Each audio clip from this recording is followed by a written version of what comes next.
All right, race fans, welcome to TurnLeftTV. Be ready for some high-speed action tonight.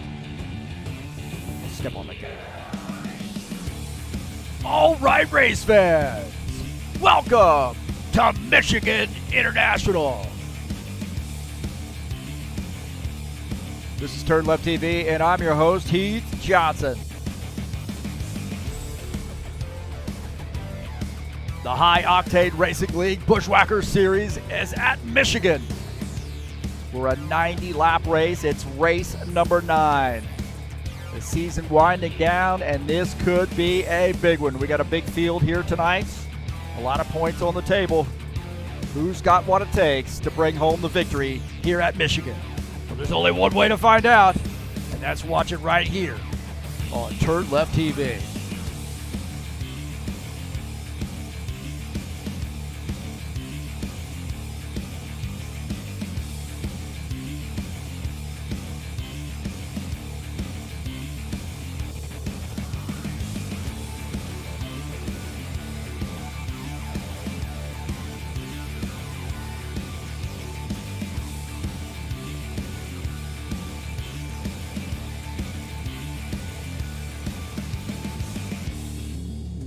Well, the Buschwackers Series tackles the track here at Michigan International for race number 9 tonight. It's live. It's TurnLeftTV. Let's get this party started. All right. Hey, thank you so much for coming in here and joining me on TurnLeftTV. Appreciate you being here tonight.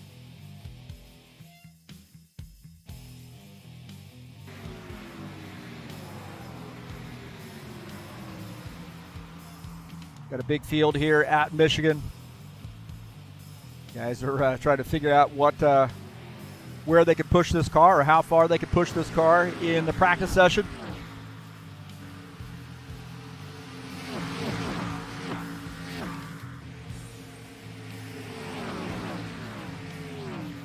And this is Michigan International. I'm your host, Heath Johnson, broadcaster, commentator here at TurnLeftTV. This is the Buschwackers Series, a popular series here in rFactor 2. Actually, it's a 90-lap race. I changed that a little bit, so we got that 100 up there. Apologize for that. Mistake number 1.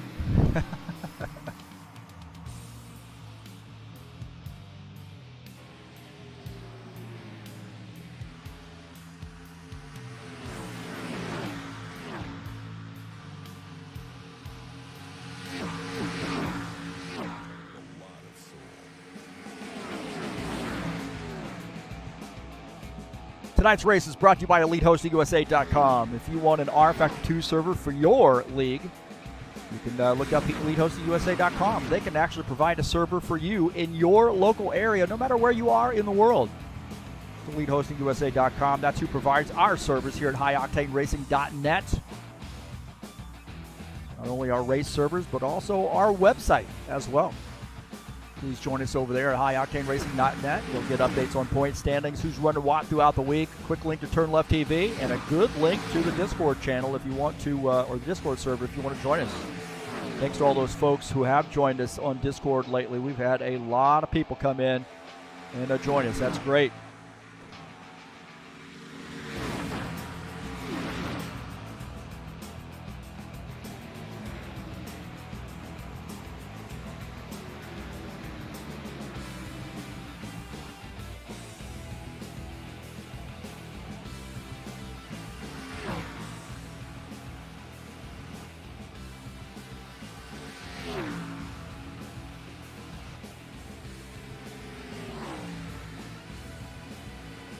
Thank you so much for joining us here on TurnLeftTV. Peace to everybody out there. Man, I took last week off, went to the race in Indy, the truck race, and thanks to Todd and Travis for keeping me company. Todd for inviting me to the race.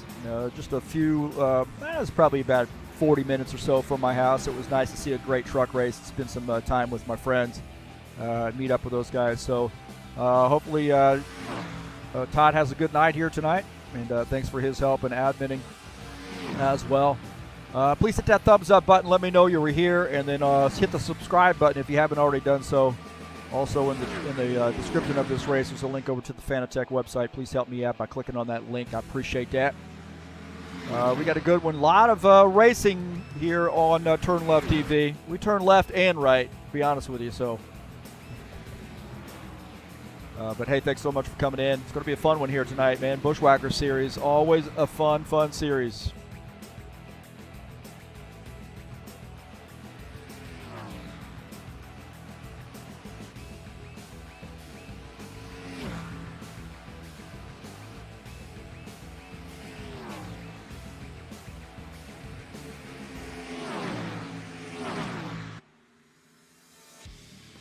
Take a look at the schedule here in the Bushwacker Series. We just got one race to go after tonight. That's Homestead Miami Speedway to crown the champion in season number 3 of 2022. And next season we'll have our special event for Steve Freeze.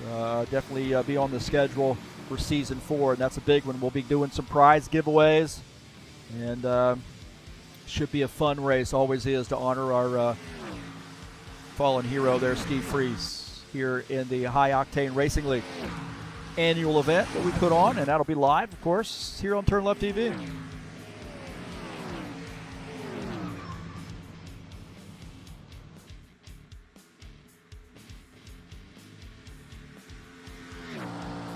Also, we got some more racing headed your way. Tomorrow night, we're kicking off a special series, King of the Ovals, the inaugural King of the Ovals, stock car, IndyCar. So the first week will be at Kentucky Speedway in the stock cars, and next week we'll be in the Indy cars at Kentucky Speedway. So we're rotating the mods, and we've got a great 6 race schedule. It's actually 12 races, but 6 tracks. I think that's 1, 2, 3, 4, 5, 6. Oh, 7 tracks. Uh-oh. I don't know how to count. 7 tracks, 14 races, and we alternate mods from the stock cars to the Indy cars. So this week, tomorrow, we'll be at Kentucky Speedway in the stock cars, and next week we'll be at Kentucky in the Indy cars. And of course, it'll be live, broadcast live right here on TurnLeftTV.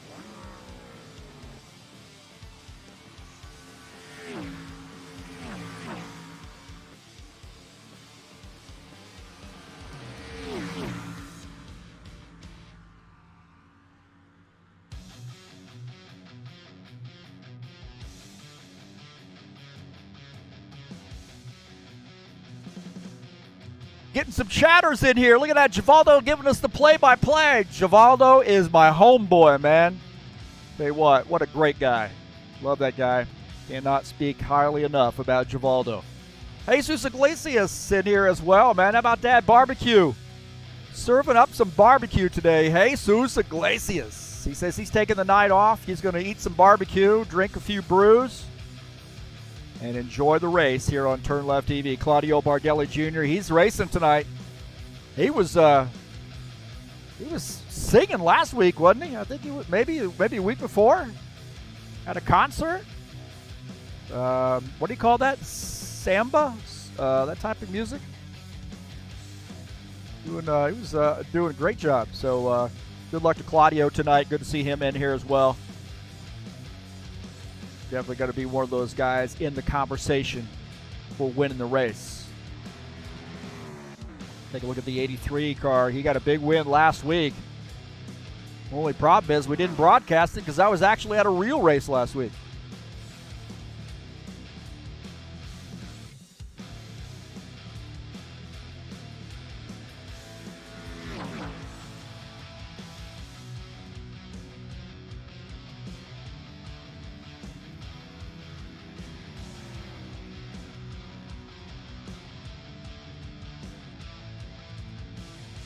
We'll take a look at Franco Alvarez as he makes his qualification attempt.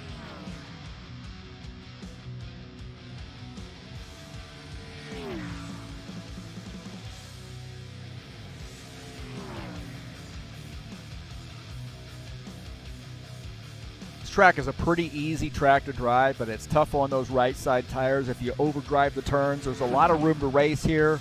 The draft is huge, so you got to be very careful about how fast you close in on another car, and how much force you really hit that car with. can upset the balance of that car that you're running into. So definitely got to be thinking about that. Rico Alvarez in his first lap, 39.431. Right now, 5th on the grid. Paul Brown with a 39.373 is the top time. Tim Lansbury in his first lap, 39.385 at Skyline Chili Ford Mustang.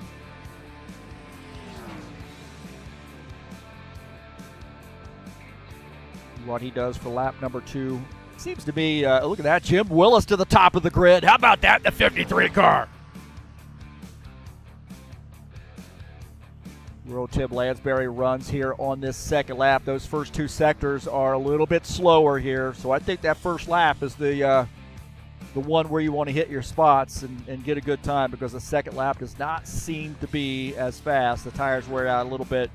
39.413 for Lansbury, 4th on the grid. Preston Hassel in the 27 car. Looks like he's 7th on the grid. And Sean Jacobs here in the 24, the Western Auto sponsored machine.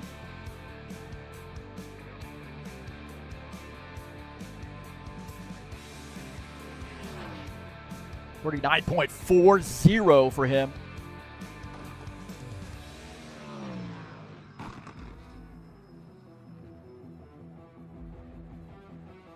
Take a look at Givaldo Spindola in his lap here. Good second sector for Givaldo. 39.423. He's currently 13th on the grid. Good little run there for Givaldo.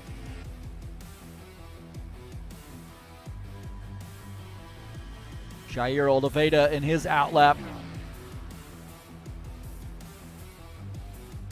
JJ in the 17 car.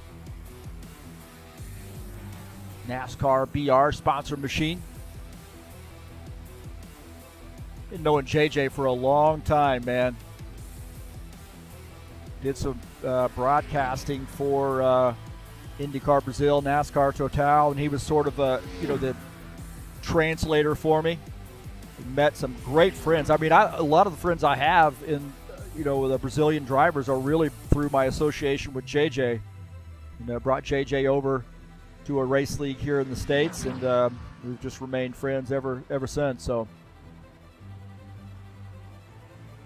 known him for quite a while now. So, good luck to him tonight. Let's see what he runs here.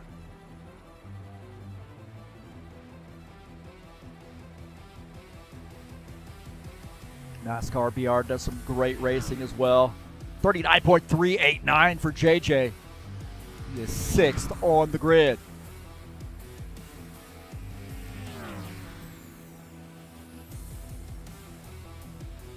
It's like Bardelli Jr. at the top, 39.332 for Bardelli Jr.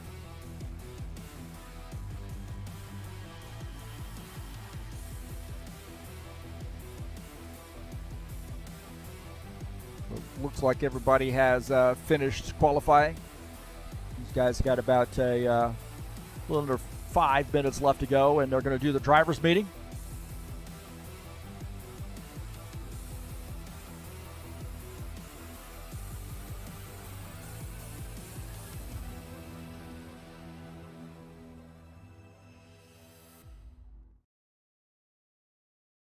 So we'll let these guys do the driver's meeting, and we'll play a little video for you. TurnLeft TV. Thanks for coming in.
All right, thanks so much for coming in here to TurnLeftTV.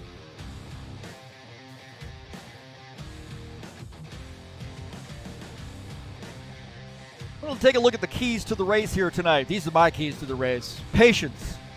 This track can get out of hand here, man. With the draft here is really, really huge. If you get a great run, you get into the back of somebody, and you can spin them out. Also, as this run goes on, these tires are going to get a little worn out on the right side. You got to limit that aggression here. Be very, very careful. Take care of those tires. I think the guys that really take care of their tires are going to have the track, in the palm of their hand, to be honest with you. But if you burn up those tires, you are not going to like the last half of that run. Also, fuel mileage here, man. I'll tell you what, this may come down to fuel mileage. Maybe a 2-tire stop and some fuel mileage here race. So those are my keys to the race here at Michigan. Thanks so much for joining us. Peace to everybody out there. And let's have a good race here tonight. Thanks for coming in and watching Turn Left TV.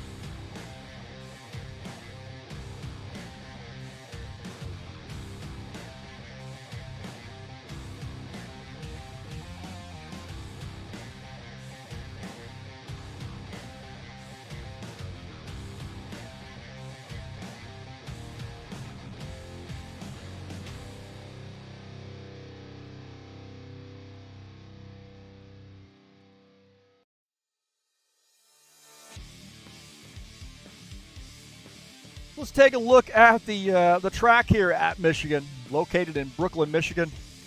2-mile, great 2-mile track. Banking in the turns at 18 degrees. Start-finish line, that front stretch at 12 degrees and down the back stretch at 5 degrees. So a lot of banking, high speed. It's easy to get in the wall here if you overdrive this thing. And again, the draft is huge, so you suck up onto the back of a car in a hurry. You got to make sure that you're disciplined enough to get out of the throttle and keep from wrecking somebody. That's the track here at Michigan.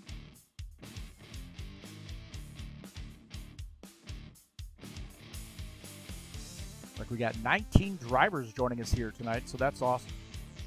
Well, good luck to all those drivers.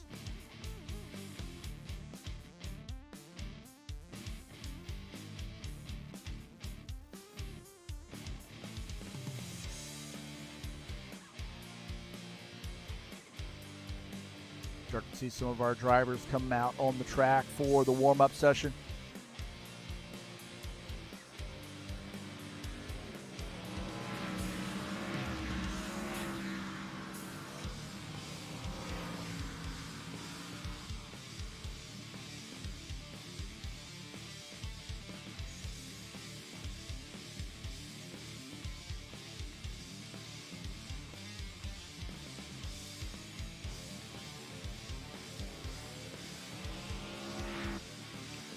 Take a look at Chris Hughes out on the track, getting his practice in here in warm-up.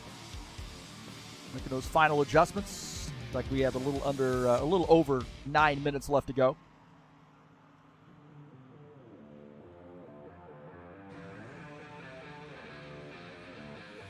Now to give us time to take a look at the season standings here coming into race number 9. Paul Brown has a 9-point lead over Arthur Vieta. Sean Jacobs sits in the 3rd position. Claudio Bardelli Jr. 4th. Giovanni Spindola in the 5th position. He's had a good season here. Tim Lansbury 6th. Franco Alvarez got a win this season. His first season out in the Buschwackers series. He's sitting in the 7th position. Ed Palumbo 8th. John Stanley in 9th. Dana Grover sits in the 10th position. Sitting in the 11th spot is Todd Robillard. You see Chris Hughes, Jesus Iglesias, 12th and 13th. Jim Willis, Gavin Jones, 14th and 15th. Preston Hassel, Lucas Simpler, 16th and 17th. You see Craig Marzon in 18th. Christian Wilson, 19th. And Paulo Chachalowski rounding out the top 20.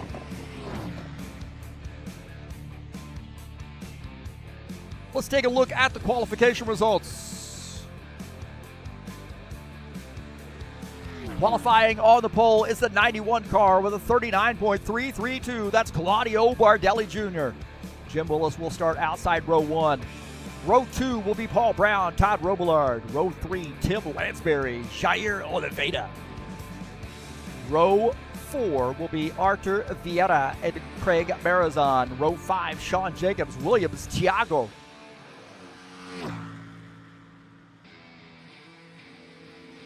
Take a look at row 6, Franco Alvarez, Preston Hassel, Chris Hughes, and Givaldo Spindler, row number 8.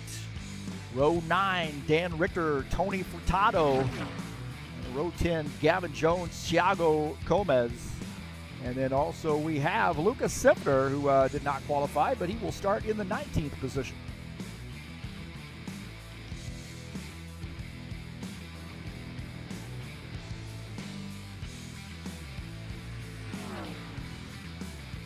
Preston Hassel and JJ also joining us in the chat session. Good to see those guys. Good luck to both those guys tonight. Preston Hassel is running the throwback scheme tonight as well. Running the Steve Freeze throwback scheme in that 27 car, so look for him. Nice to see that car in victory lane.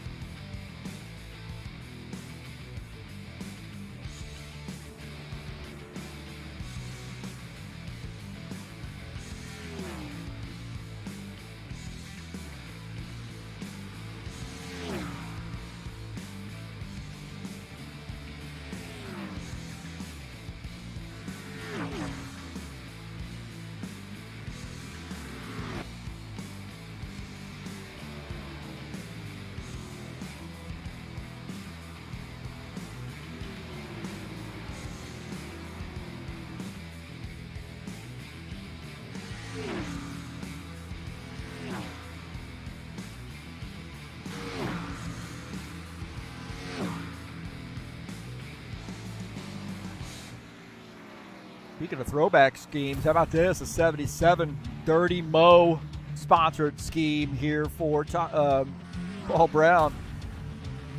I told him I really like that car, man. And I'm glad he's racing it. I really like this scheme.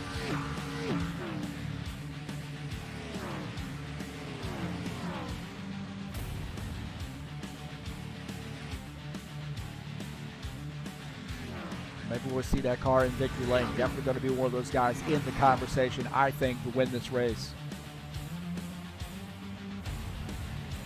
My pick to win the race tonight.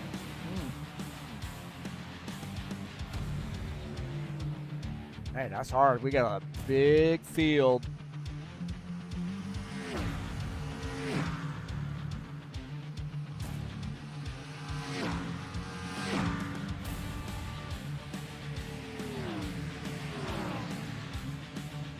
Well, I'll tell you what, I'm going to go with our points leader here, Paul Brown, to win this race. That's a good pick. My pick tonight to win this race, I guess, is it's going to be Paul Brown in the 77 car.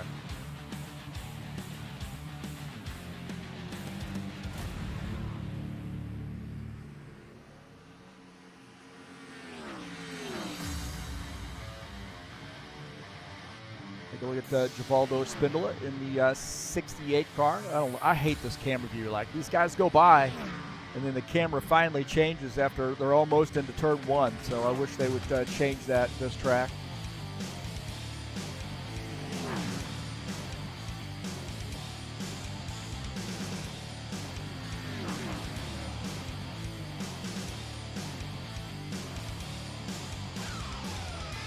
Look at 68 here. This is Givaldo. Givaldo right now 11th in the warm-up session.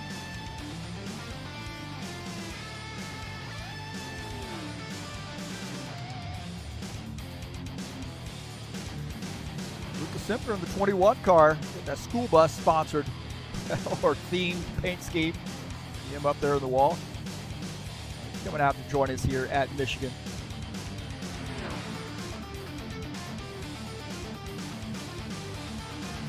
Jim Willis just ahead of him in that 53 car. Black Rifle Coffee Company sponsored machine, currently 7th in the warm-up session. A little under 3 minutes left to go in warm-up.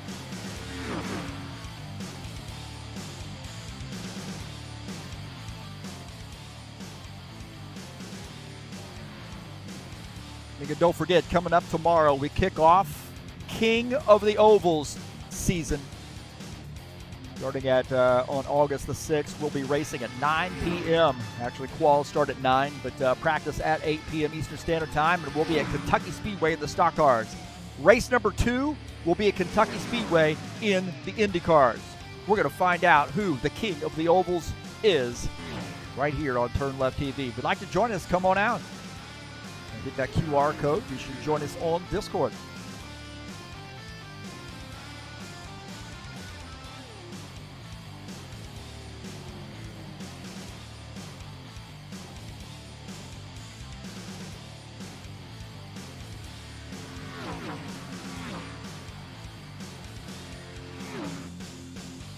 Robillard here in the 90 car. Get another one of those cars, man. I think you really got to keep in the conversation about winning. He's making a pit stop here. He's coming down pit lane. Get an idea of what it's like to pit here at Michigan. Not a super problematic area pit. Tim Lansbury using all of the pit entrance and more. It's really more about open. You're not going to get run over because you're going to be a pack of cars when you decide to come down pit lane. Just a little over a minute left here in the warm-up session. Thanks so much for coming in here. Let's have a good race here tonight. Peace to everybody out there. Thanks for showing up and watching TurnLeftTV. Thanks to all those folks who have subscribed and continue to subscribe. If you come out and watch the races, please subscribe to the channel. I appreciate that. We've been growing and growing and growing, and it's taken me a while to get up this long, this number of subscribers, and must be doing something right here. A lot of guys support this channel, and I appreciate that. And I love the comments, love the chatter that goes on in the chat session during the live stream. And please hit that thumbs up button. Let me know you're here, and you can share my videos with all your friends on any social media platform where you can share YouTube videos. You're more than welcome to share mine. Again, thanks for the support here at TurnLeftTV. I greatly appreciate that. We got a good race here for you tonight. Let's keep this bad boy going.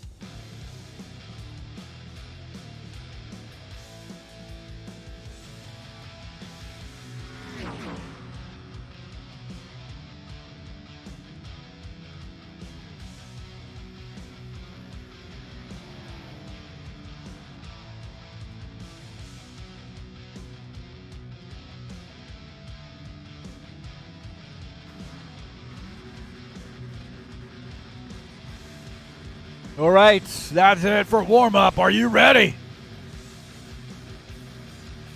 Let's get this party started.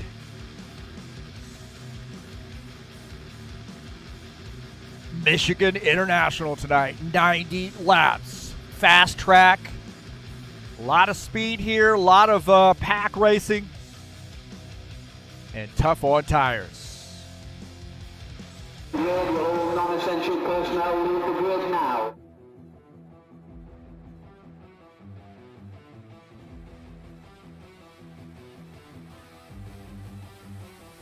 All right, here we go. Let's do it. It'll take me a while to get through the starting order, I think. All right, the starting order here tonight. Claudio Bardelli Jr. starts in P1. Jim Willis in second. Paul Brown starts in the third position in the 77 car. Todd Robillard starts in fourth. Starting in fifth will be Tim Lansbury in the 82. Jair Oliveira in the 17 car starts sixth. Archie Vieta is seventh. Craig Marizon will start in the eighth position.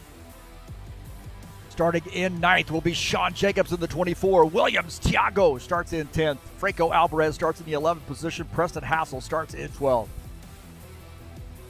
Starting in 13th will be Chris Hughes in the 7 car. Givaldo Espindola starts 14th. Dan Richter in the 65 starts 15th. And Tony Furtado starts in the 16th position. Starting in 17th will be Gavin Jones in the 38 car. Thiago Gomez starts in 18th. And starting in 19th will be Lucas Sempner in the 21 car.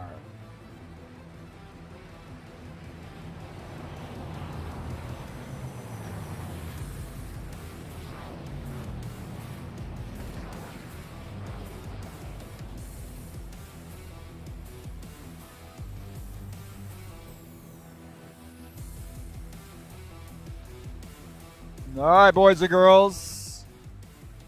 Keep your fingers crossed here for a good start and a good, clean race. 90 laps here at Michigan. And Bardelli Jr. sits on the inside, row 1, pole position. So congratulations to Claudio.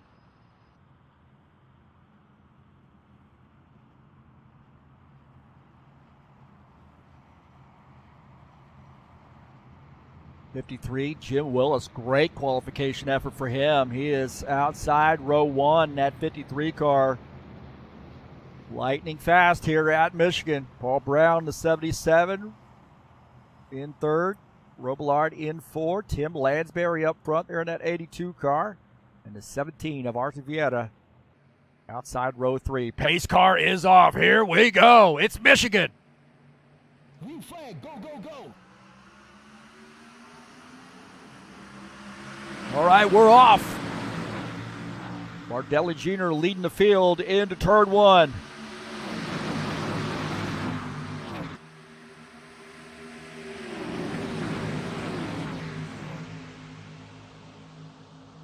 Paul Brown already up to second.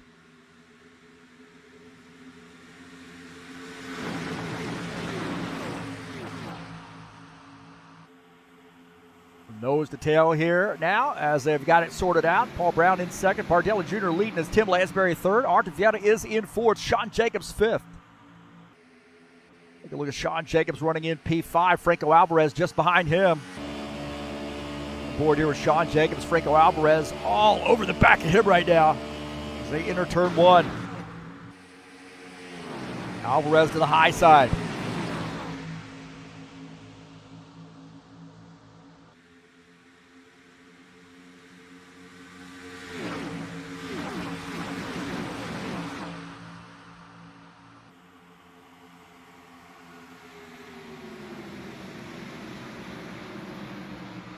Take a look at Gavin Jones here in the 38 car in that new paint scheme.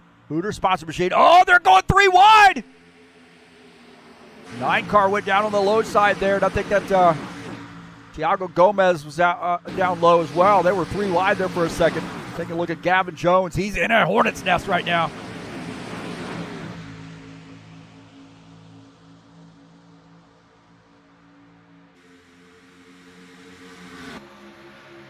In a battle here for the race lead. We take a look at this. Paul Brown to the inside. Bardelli Jr. up on the outside. This 77 car. He says, I want to lead. Tim Lansbury helping him a little bit. Look at that. Arthur Vieta is up here. Arthur Vieta up on the outside trying to help that 91 car.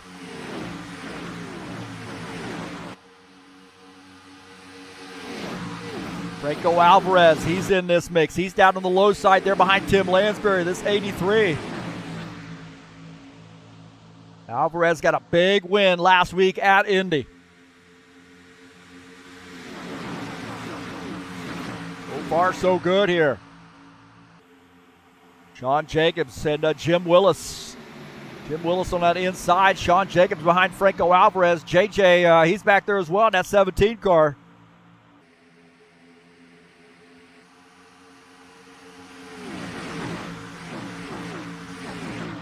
JJ just ran the fastest lap, 38.609.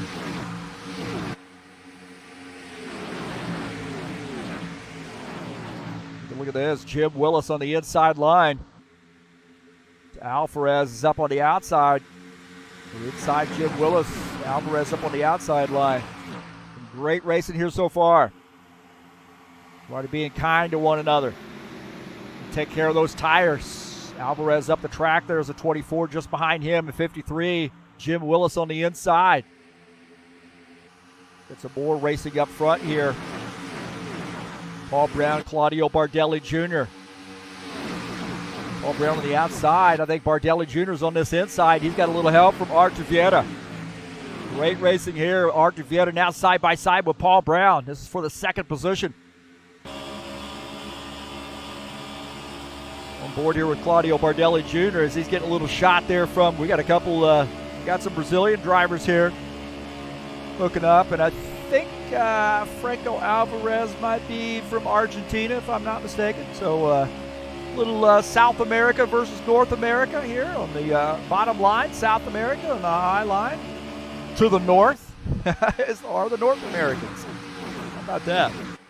These guys all great friends, man. We race with these guys all the time. And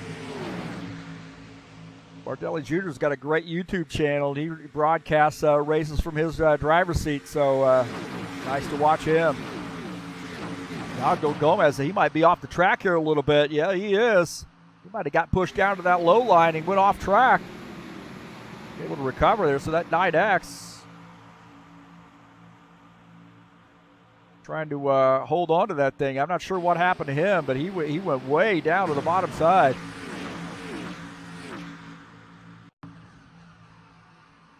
Let's see if we can't get a look at that.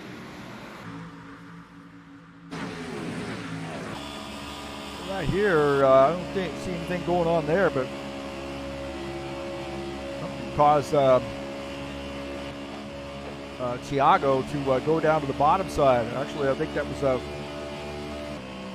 we go. Thiago holding on to that thing. We'll have to take another look at that. And Gomez is way down on this bottom side, and I'm not sure what happened here, whether he got a shot here from the 9 car or what, but oh, might have been a shot there coming off the turn. Alvarez does a great job of holding on to that thing. Looked like the 9 car might have gotten into the back of it. Furtado now on board here with him in the 9 car, that Advance Auto Parts sponsor machine. He's running in the 18th position. Bardelli Jr., the leader of the 83. Franco Alvarez is in second. Paul Brown in the 3rd position. Tim Lansbury 4th. How about Tim Lansbury here having a good night? And that Skyline Chili Ford Mustang running in P4. Jim Willis worked his way back to P5. And this 53 car, he's got a fast car here tonight. So you keep your eye on this Black Rifle Coffee Company machine. Archie Fiera, look at the strength of the cars that we have up front here. What we would expect, right? I mean, Alvarez is one of our new drivers, and he has shown a lot of strength coming in right away. And you know what I really like about Franco Alvarez? He came in with a gangster paint scheme, and I didn't have to paint a car for him. He scored some brownie points.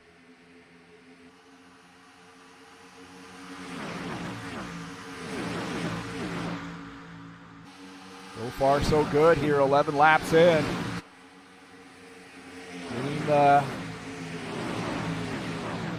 Lean racing here.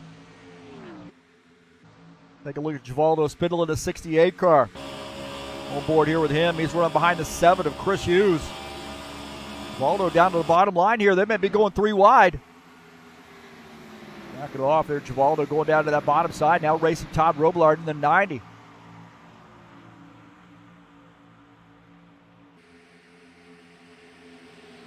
The 68 car running in the 11th position. Maybe trying to crack that top 10.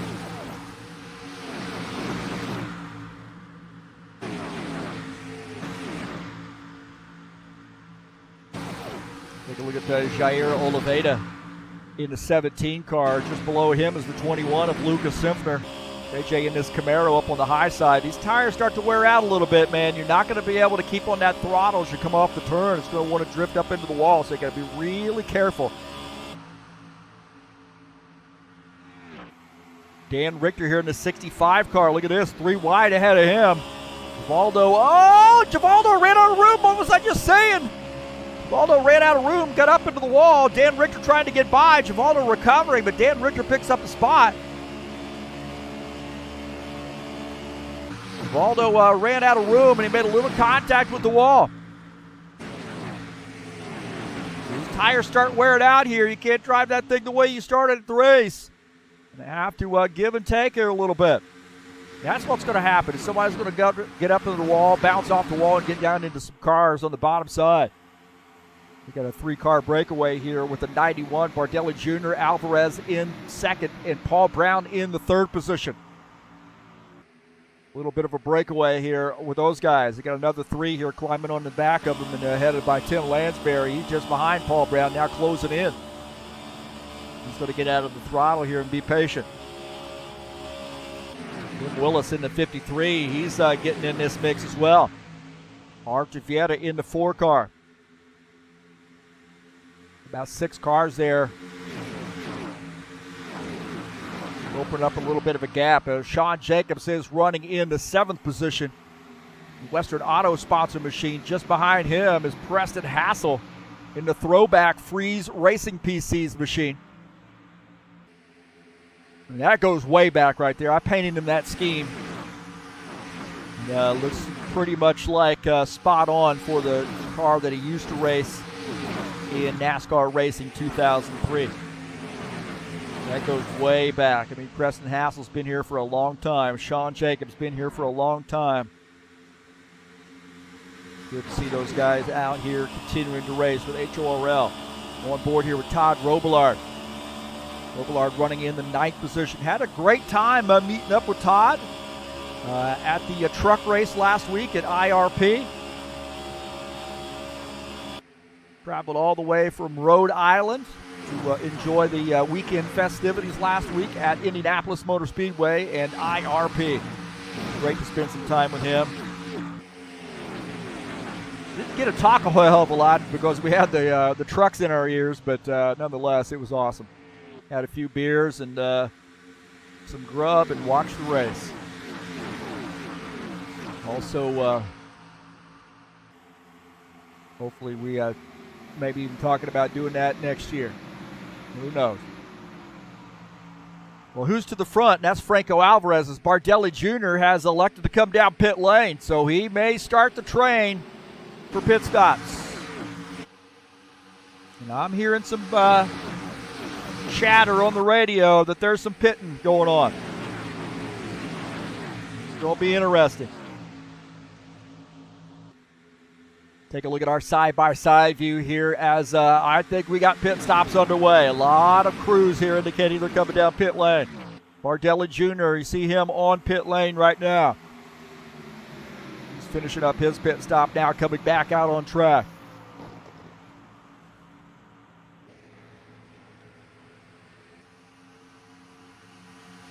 Green flag pit stops here at Michigan.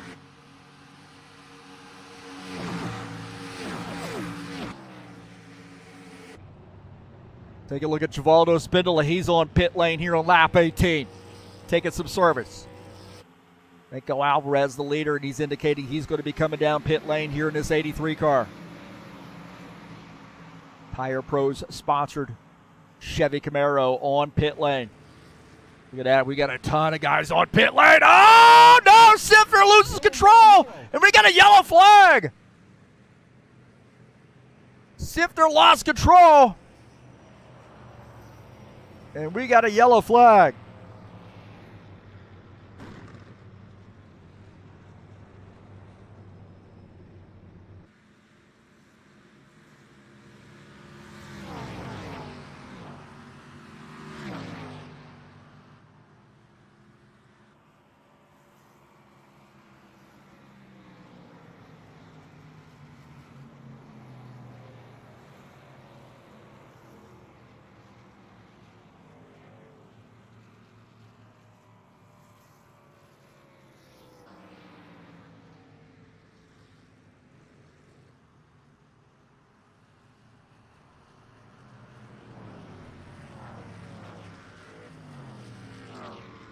So we had a yellow flag here.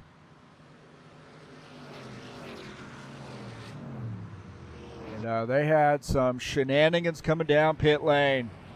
Our first caution flag.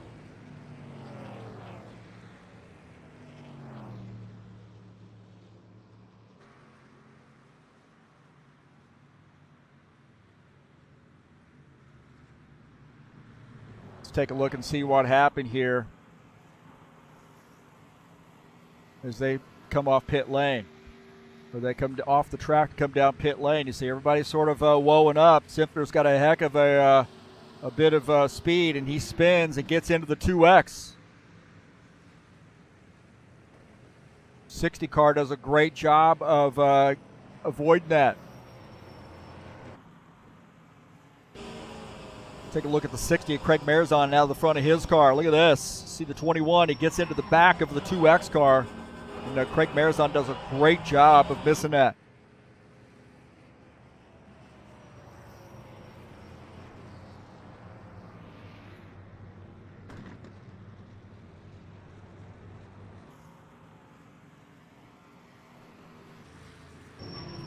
This out of Todd Robilard's car, happening behind him.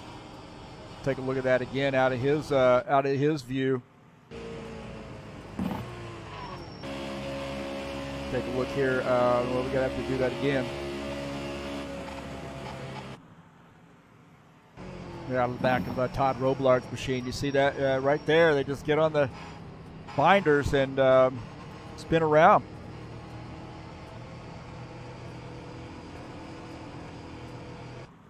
On board here with Lucas Simpner. Yeah, he just lost the back end of it, got into the back of the 2X car. JJ does a great job, split-second decision by JJ to stay out on the track.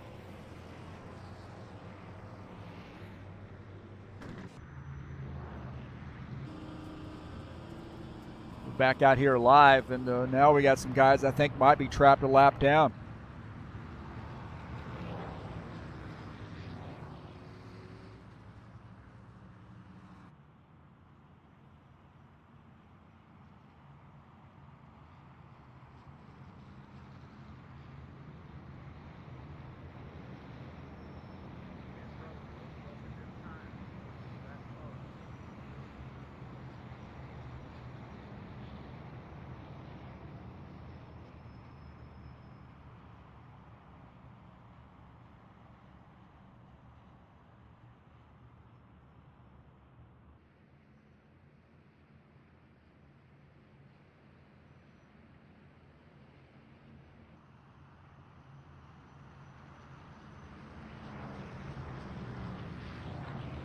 All right, looks like Franco Alvarez is the leader. Artevieta is in second. Robillard third. Richter is fourth. Furtado is fifth. And that's we had some shenanigans right there. There was nobody who really did anything on purpose. It was just a lot of speed, a lot of adrenaline going, and guys end up carrying a little bit too much speed down off the track and lose control. And that's that's part of the game. Hey, don't forget, we got some great stuff headed your way tomorrow night. We're kicking off a 7-race season. Actually, it is, I said 6 tracks. 1, 2, 3, 4, 5, 6. It's 7. I need to change that banner. See, I need an arts department. I made this banner, and I was so proud of it. But anyway, King of the Oval starting tomorrow. 8 p.m. practice. We're going to be in the stock cars at Kentucky Speedway. The next week, we're going to rotate to the Indy cars at Kentucky Speedway. And then we'll just alternate all the way down. Texas in the stock cars, then Indy cars. California stock cars, then Indy cars the next week. We're going to have 7 races, not 6 races. 7 tracks, 14 races. Oh, I'm all right. I can't add.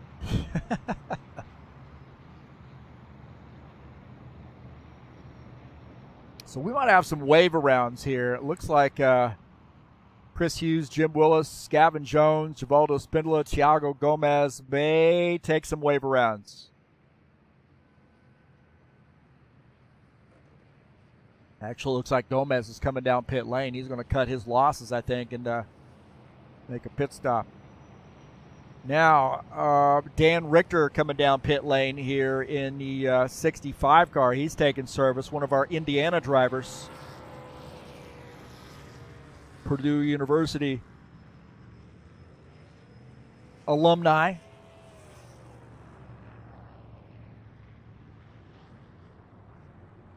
Can't hold that against him. He's got a TurnLeftTV logo on the side of his car, so going to have to root for him as well. Great race car driver, man, really. He's working on getting a master's degree, if I'm not mistaken, and taking some time out and racing with us.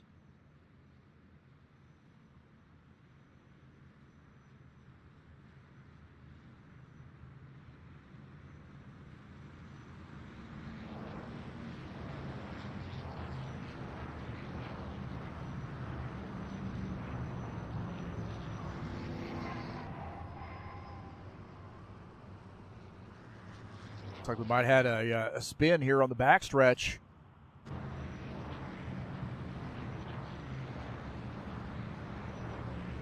Somebody carrying a lot of speed right here, then comes over and gets into somebody. Some wrecking going on. See what happened here. It looks like Tim Lansbury got involved right there.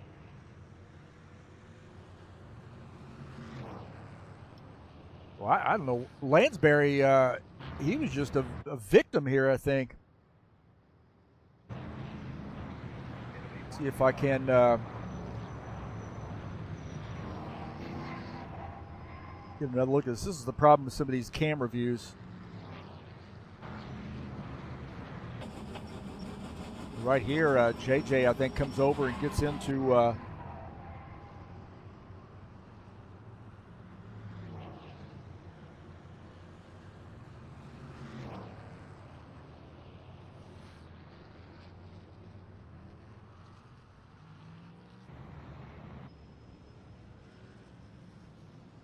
well, these guys starting to get lined up here.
Green flag, go, go, go.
All right, looks like they're going to go green this time by. I think they figured it out.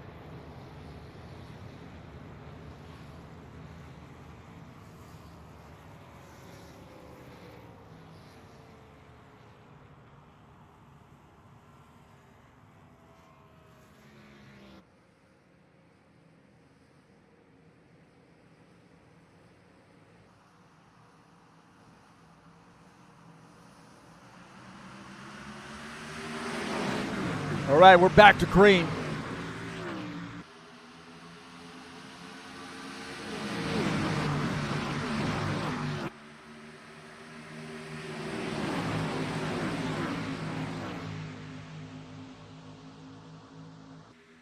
The 83, Franco Alvarez, sorry we had to clear some penalties there, so the game doesn't like when somebody leaves from the track. And I know that's a no-no. 83 up on the outside line as Claudio Bardelli Jr. goes down to that bottom line.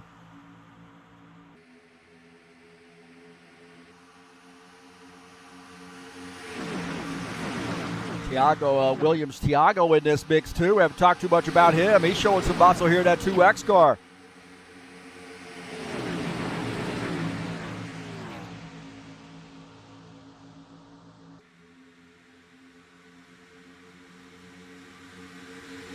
Bardelli Jr. in second. Franco Alvarez in the third position. Robillard is up to the fourth spot in that 90 car, so good run here for him. How about this? Tony Furtado and Archer Vietto side by side. Furtado down on the inside. He's trying to make some moves.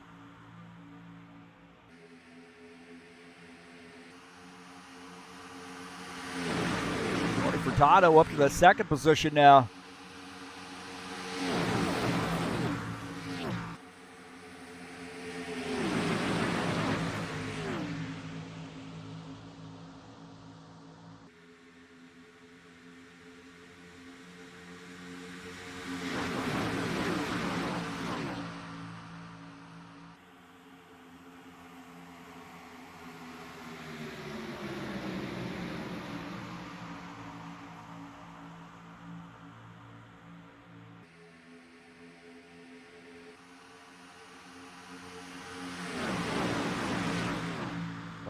Try to clean here. I know track position's important, but just be patient. Take a look at this 82, Tim Lansbury. Lansbury running in the 8th position.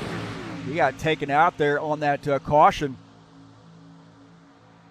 Kind of recovered here, and hopefully not too much damage for him. Now running in 9th. That outside line starting to make some moves here. Take a look at Bardelli Jr., also Tony Furtado in that 9 car side by side. Bardelli Jr. on the inside. Tony Furtado in the 9 up on the outside line.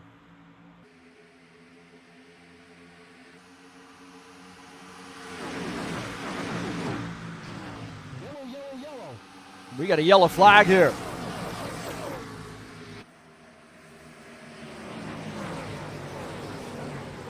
Greg Marazon, the leader. We got a yellow flag. Cautions breed cautions here. 30 laps in. Second yellow flag. We had a great run. Somebody else is spun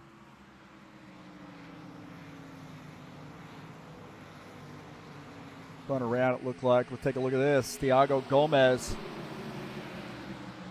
making contact with the wall right there. And got a yellow flag.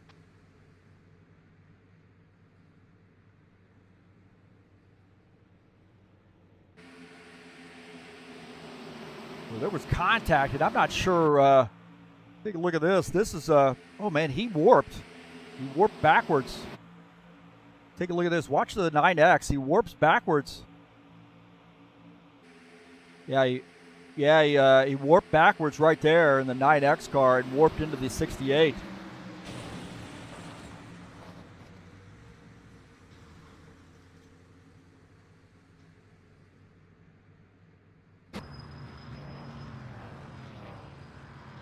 So a little warping incident right there.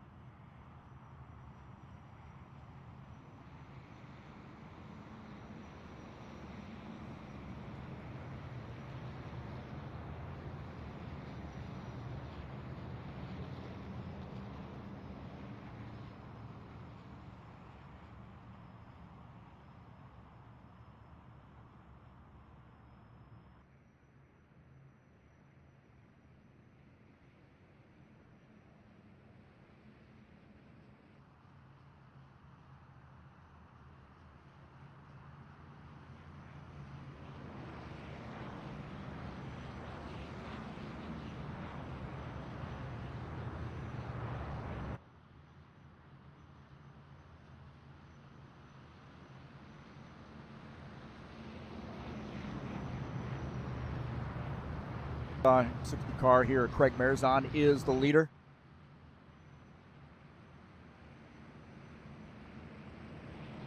Paul Brown in second, Jim Willis in the third position. Tony Furtado is fourth. Claudio Bardelli Jr. is in fifth.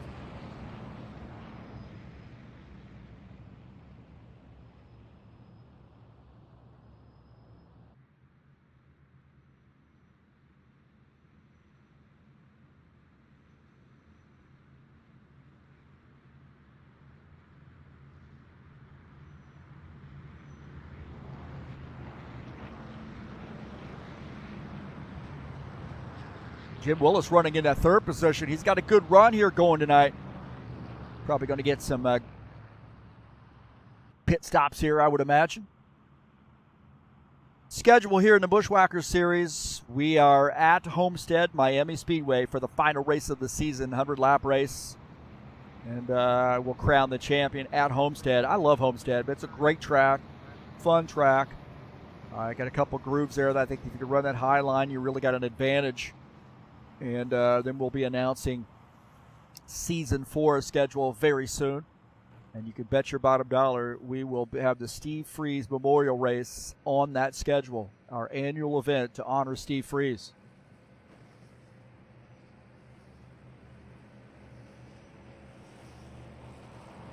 GT3 schedule. The GT3 guys are at Lime Rock Park tomorrow. I don't have a banner for that, but on Sunday, I should say. I take that back. On Sunday, they'll be at Lime Rock Park.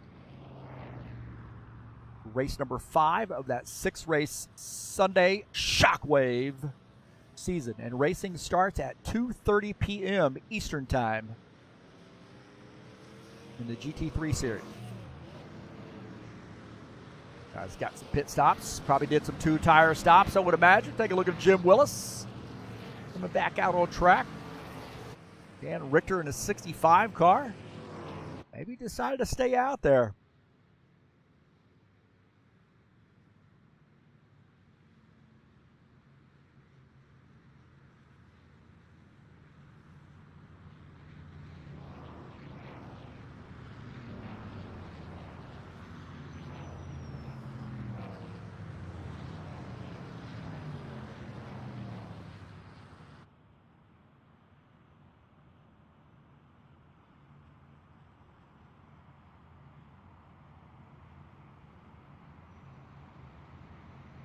Well, here 33 laps in. Had a little warping incident on that second caution flag. Nobody at fault on that one. I'm pretty amazed actually with Thiago is one of our Brazilian drivers and a great race car driver really. And we got a lot of guys racing from South America, and we really don't have a huge problem with warping. It's pretty amazing. A continent away, and these guys can race consistently with us just for that rare episode of where you have a warping incident.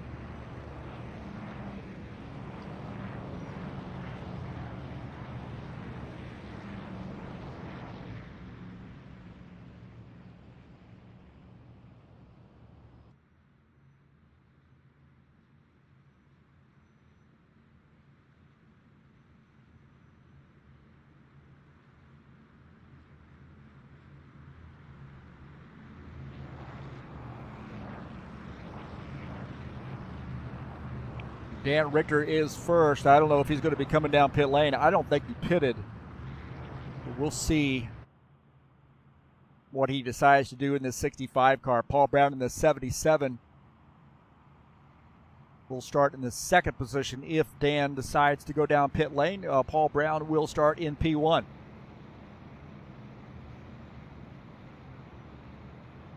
Two guys out of the race, Gomez and Simpsoner.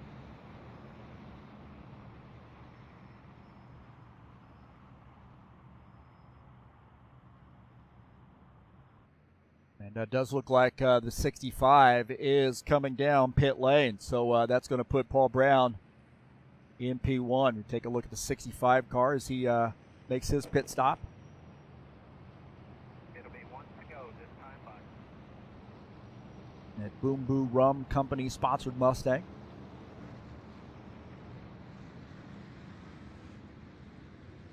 Look at that laser focus there in the driver's seat for Dan Richter as he takes a pit stop. 4-tire change for the 65 car. Paul Brown will now be the race leader. He's taking that outside line as Bardelli Jr. will start on the inside line.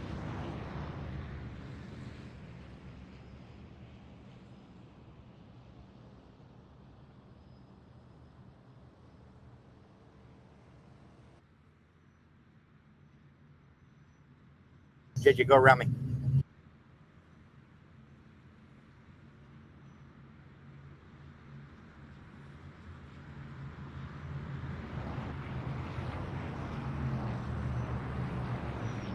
Paul Brown on the on the outside line. Feels like that's probably the better place to be. Bardelli Jr.'s got a fast car here tonight. Alvarez in third. Marizon. We haven't talked about Craig Marizon. He's running in the fourth position now in that 60 car. Magpul Dynamics sponsored Camaro in P4.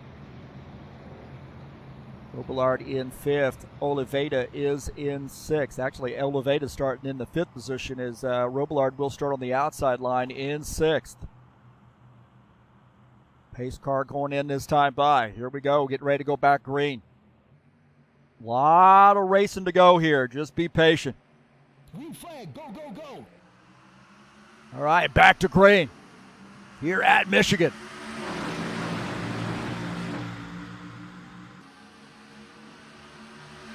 Paul Brown has a little bit of a push there from the 83 of Franco Alvarez. Alvarez diving down to the bottom line, though, leaving that 77 car. Craig Marizon, he is moving up on that inside line. He's running behind the 91 of Bardelli Jr., so Marizon in that 60. He's going up to the high side with Franco Alvarez. These guys, I don't think they planned that. They just had both the same plan at the same time, and the 60 dives back down to the inside. Jair Oliveira in the 17 car. He's up to the third position now. That inside line running here. On board here with Jair Oliveira as he's behind that 91 car. Oh, they're getting close there, the 60 and the 17.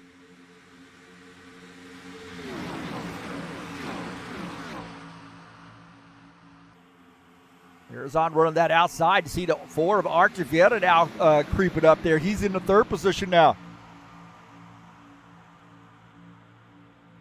Jim Willis here moving up. He is now in the 7th position as Robillard gives him some room. A little communication there between the two of them. That's the way you got to do it right there. Just communicate with each other.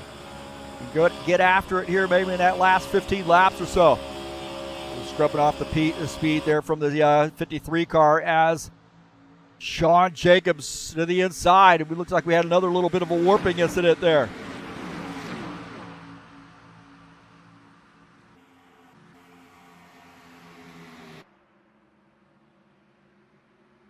Look at warping incident. Alvarez lost his connection.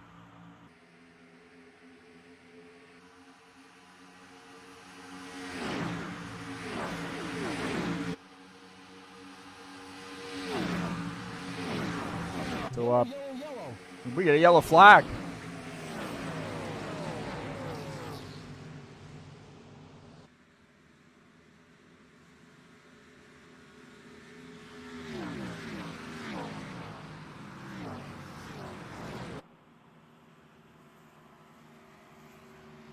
Take a look and see what happened here.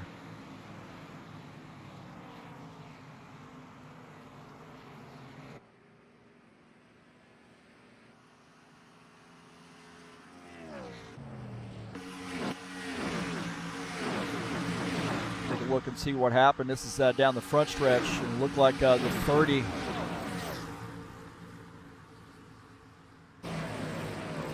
Birdie's involved. We'll take a look and see what happened here as he gets into, it might have been some contact there, side-by-side racing. That was just tight.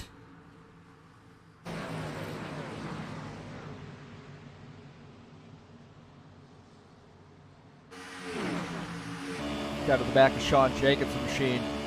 Oh, yeah, looks like Gavin Jones got into the 53 car. Little bit of contact there for that 53. On board here with Todd Robillard. You see, oh man, yeah, he just kind of lost the front end of that car. I think he maybe got into the back of maybe that car in front of him, but kind of lost this be the contact, I believe. Oop.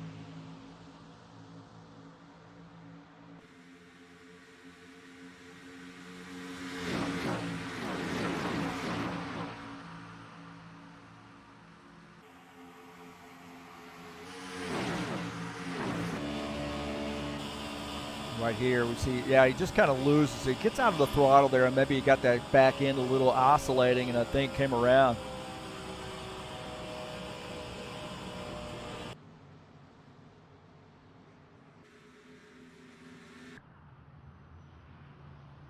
So we with caution flag.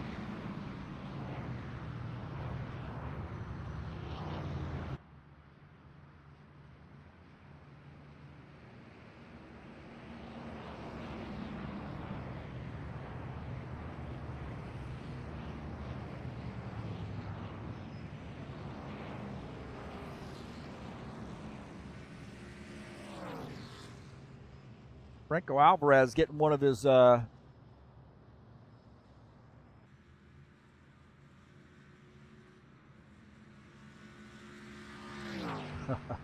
that pace car there. Thank God that pace car is non-collidable.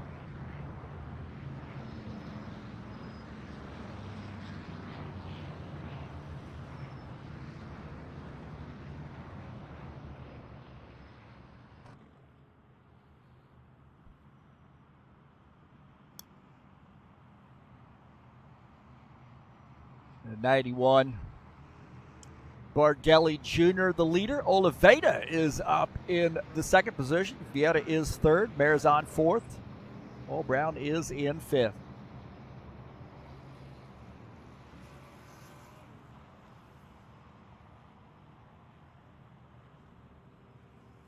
And we've got some more pit stops here. Guys wanting tires. Right side tires. You'll see a lot of two-tire stops here, I believe.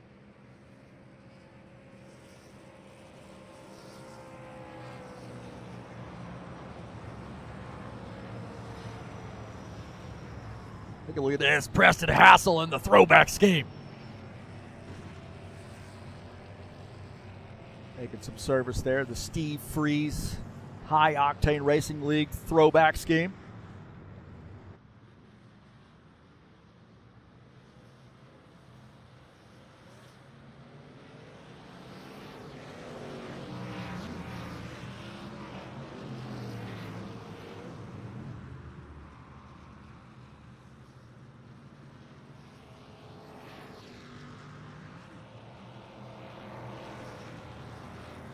These guys coming off pit.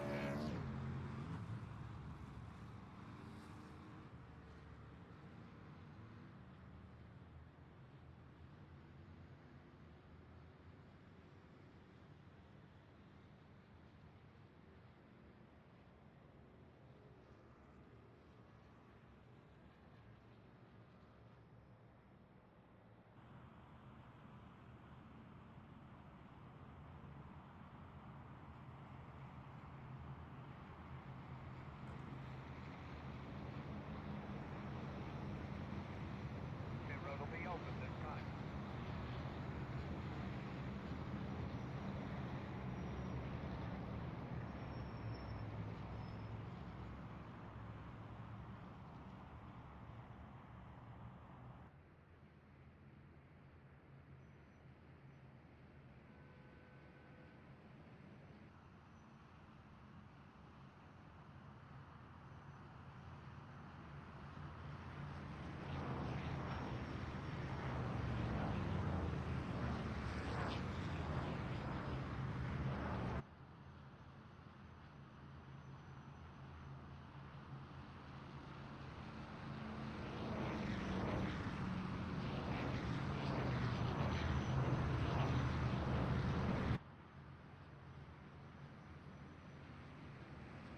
Well, looks like Dan Richter is the leader. 65 car.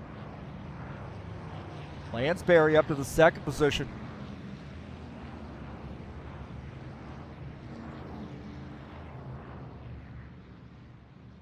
Little two-tire stop there for that 82 car.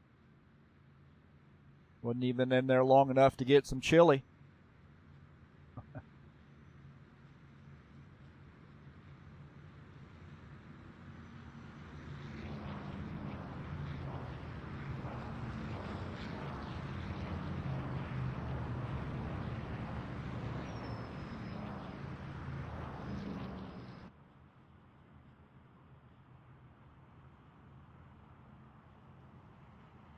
Lansbury second, Richter first, Bardelli Jr. in third, Paul Brown fourth, Artivieta is in fifth.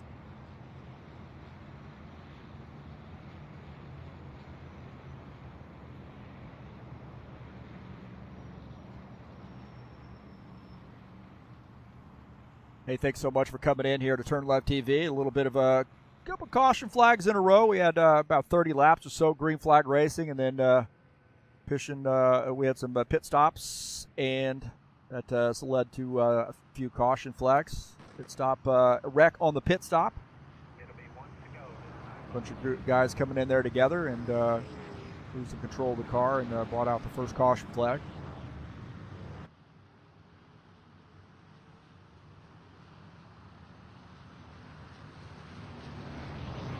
'91 also has that Turn Left TV representing on the side of his car, huh?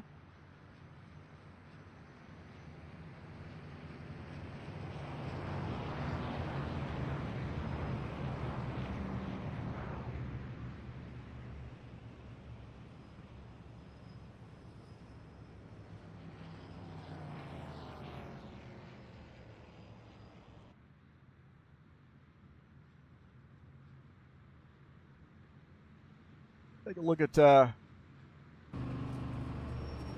Tony Furtado here in the 9 car. He's got a new scheme.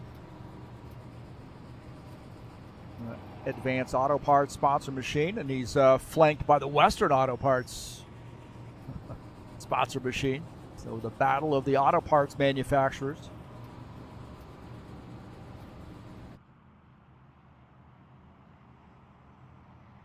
Tony Furtado, one of those guys going way back at HORL, man. And I'll tell you what, I am excited.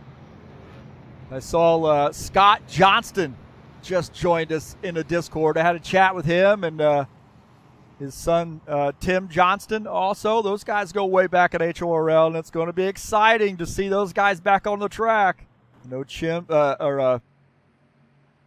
Scott had requested the 57 car, so he's ready to go, I think. I'm excited for that, man, I'll tell you.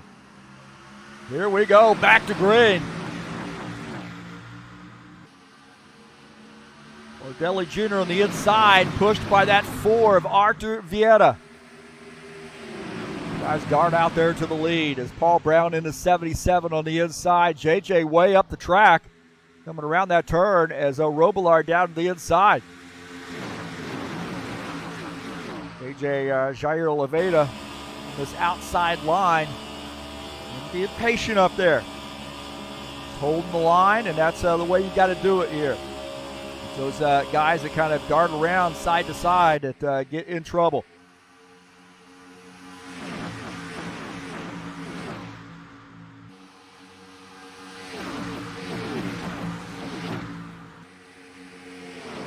Take a look at Preston Hassel here in this 27 car. High Octane Racing League Steve Freeze sponsor machine.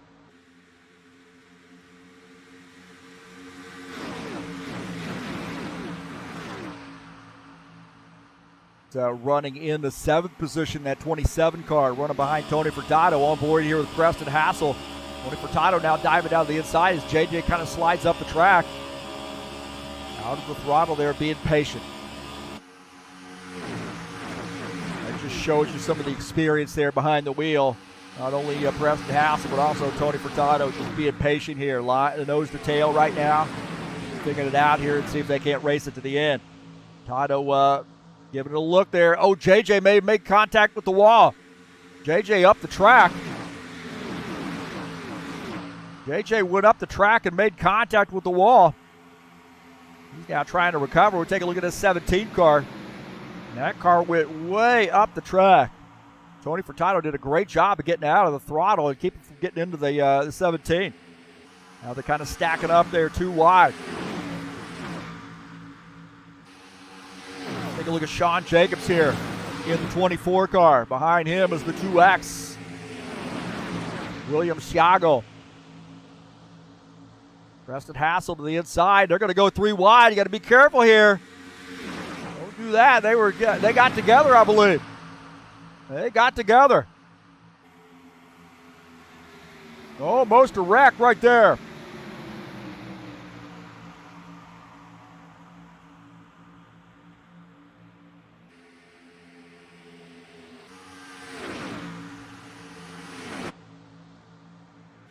Take a look. That was 3 wide. This is a horrible camera angles here. Come on board here with Dan Richter. It's a little bit behind that.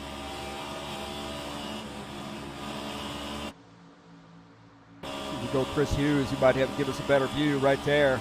We got together.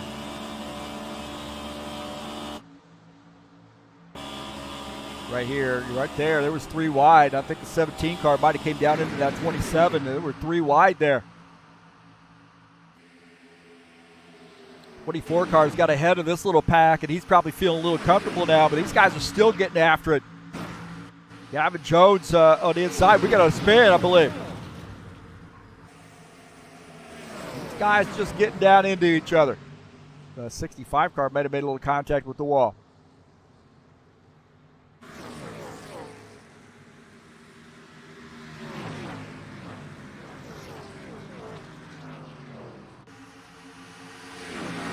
Look and see what happened. There's Tim Lansbury, Gavin Jones, side by side.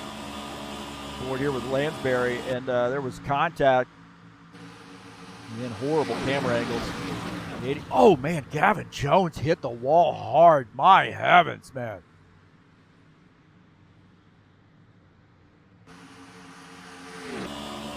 On board here, right there. There was contact. There's going to be more contact here. Lansbury had bounced off. And, man, Gavin Jones hit a ton.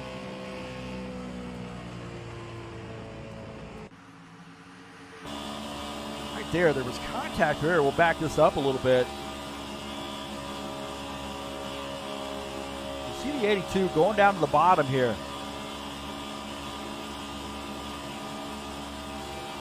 And then they're side by side, and it looked like these guys just meet in the middle.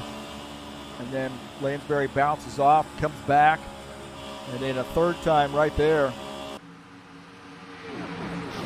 And then boom, into the wall.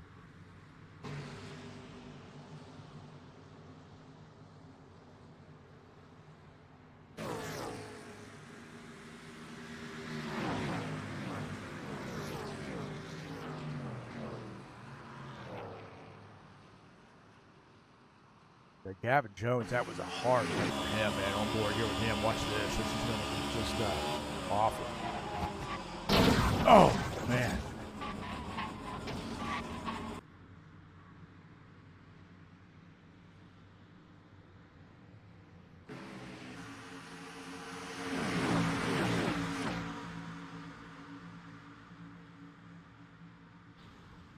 Man, that was a hard lick.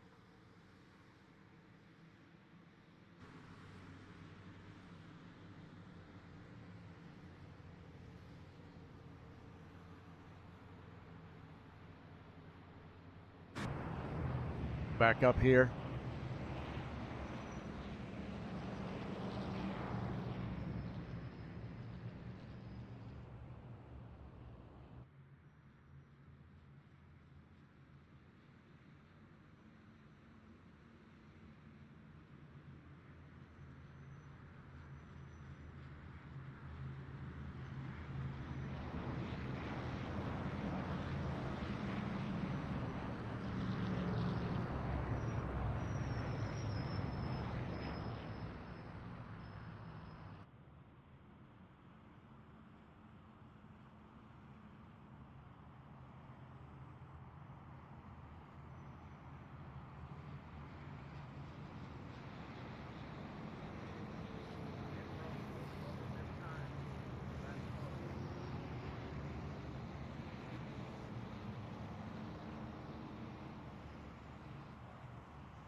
Somewhat.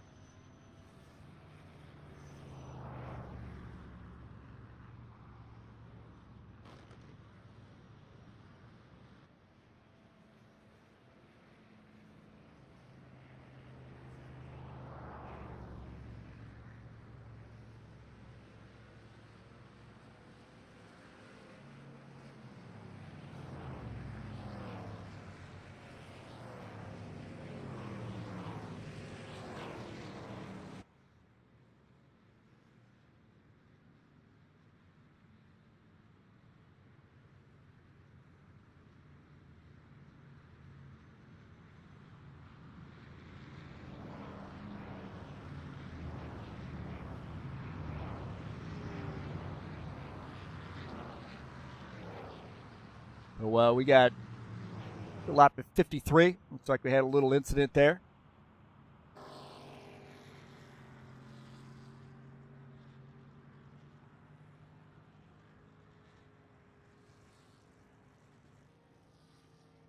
Pit road will be open this time. Looks like Gavin Jones is making that pit stop, finishing up his pit stop, and that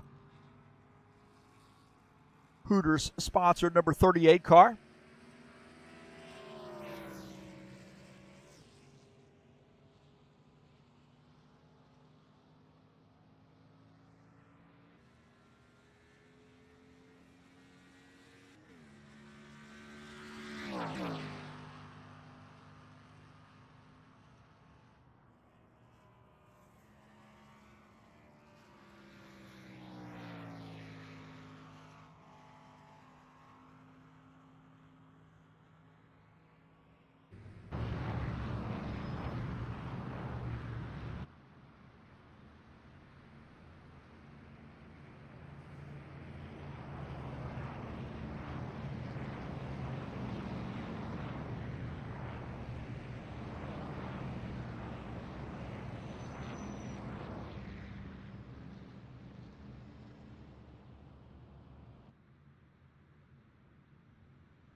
All right, here we go. I think we're going to go back green one more lap.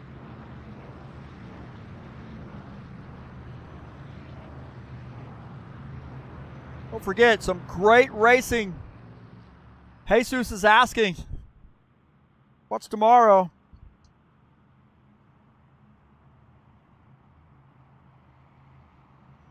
Kentucky Speedway is tomorrow.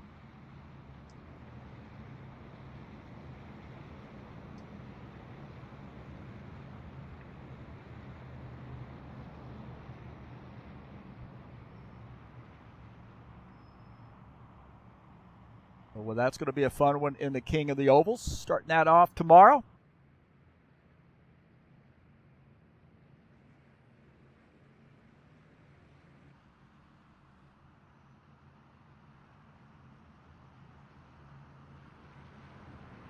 It'll be one to go this time.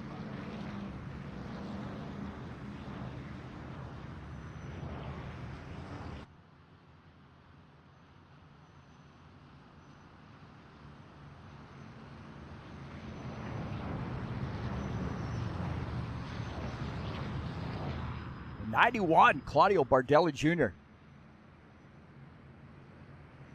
The inside.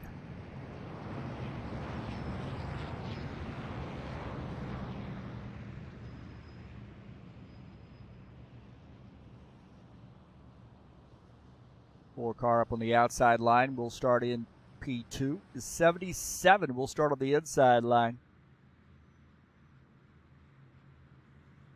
JJ in the 17 starts up on the outside in fourth.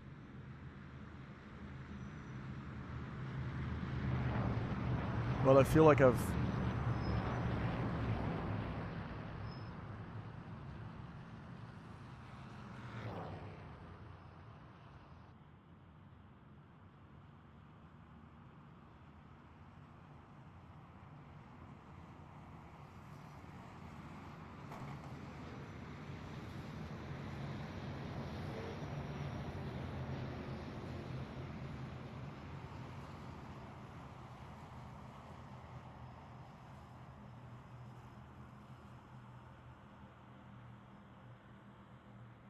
Right. Hey, look at that. Jesus Iglesias. Is he going to race with us? Green flag, Going to go, race go, with us in go. the King of the Ovals. Here we go. Back to green. We got to get this oval race underway here or finish before we do that.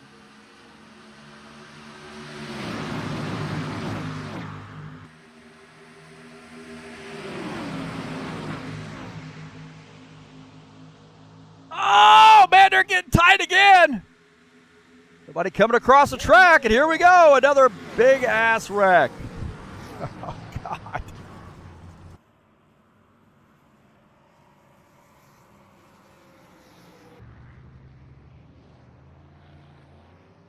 Looked like maybe JJ got up into the wall there.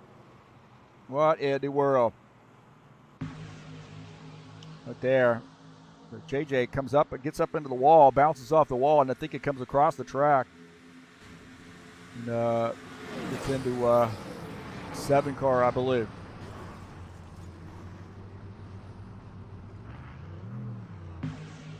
And Boy here with the 7. And, yeah, he gets hit.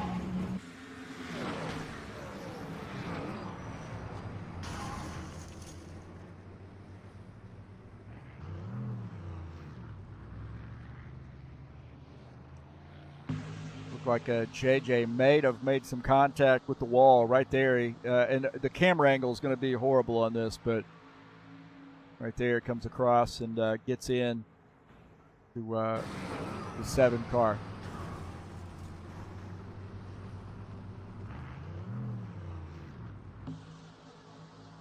So right there he smacks the wall, comes across the track, gets into the 7 car. And then looks like the 27 gets taken out in that as well. And look at that. Man, that's carnage.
All right, Bardelli Jr., he's leading a lot of laps under caution, isn't he?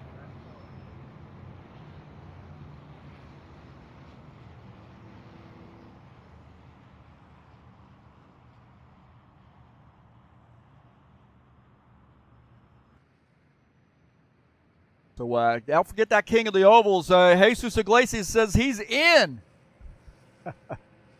Jesus going to join us for the King of the Ovals series starting tomorrow. We'll be in the stock cars at Kentucky Speedway. 9 p.m. Eastern Standard Time quals. Practice starts at 8. And then the next week after that, we'll be in the Indy cars at Kentucky. I've got 6 tracks, 12 races, but it's actually 7 tracks, 14 races. That was my bad. I think I meant to delete one, but it's up there now. 1, 2, 3, 4, 5, 6, 7 tracks. Stock cars and Indy cars. Stock cars, Indy cars, all the way down.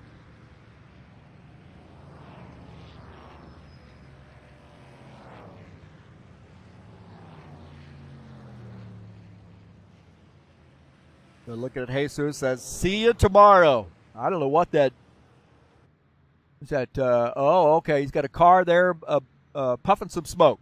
There we go. Hopefully, I hope we see him out. Jesus Barbecue Iglesias.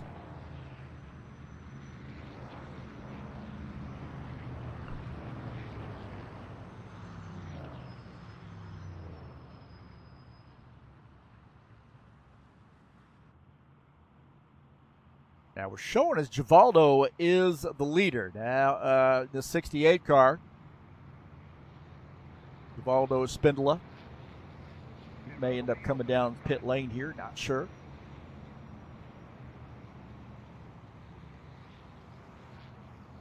See what that 68 car does. Alvarez is in second. Gallo Oliveira will start at the tail end of the field, so he's going to make a pit stop.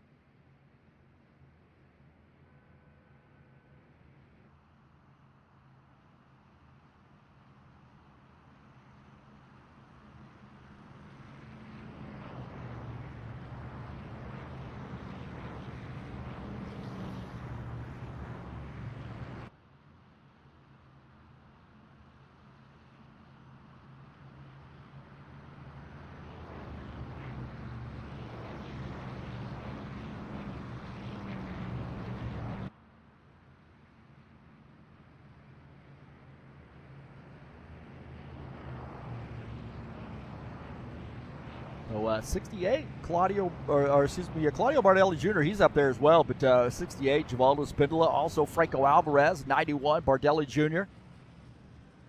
Iglesias is rooting for the Brazilian guys.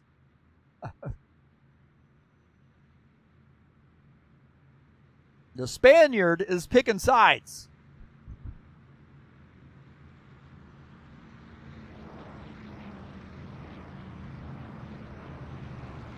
Jesus drives the Orange Crush sponsored machine. And joining us in the chat session. We'll see what the 68 car decides to do here.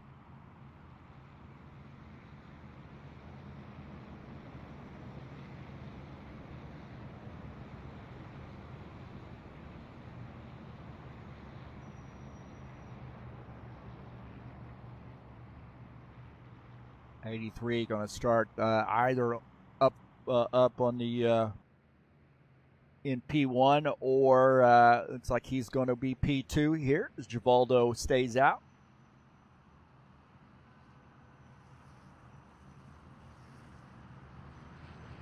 17 coming down pit road. Like Dan Richter on pit lane as well.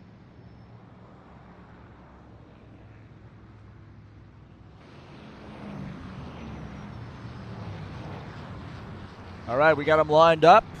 Here we go. We're going to go back green.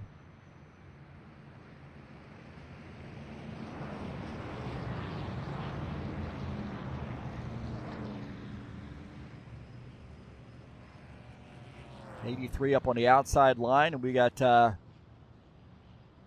30 laps to go. It'll be 29 laps to go, I believe, once we go back green.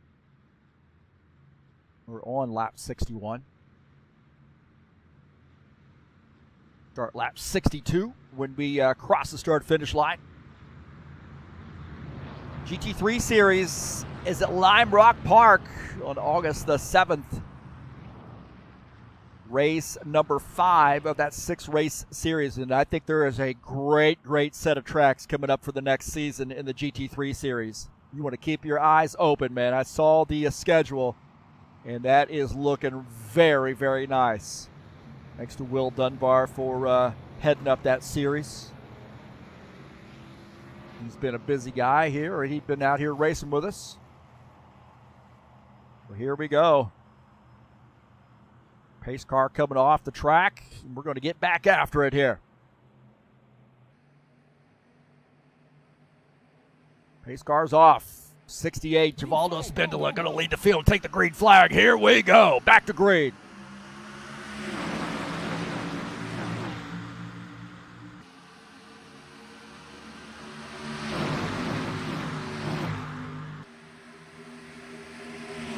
Almost some contact there between the 83 and the 68 car.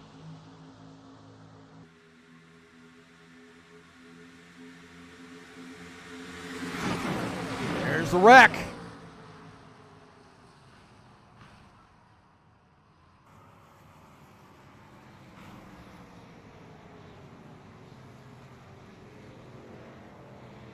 Like 68 car might have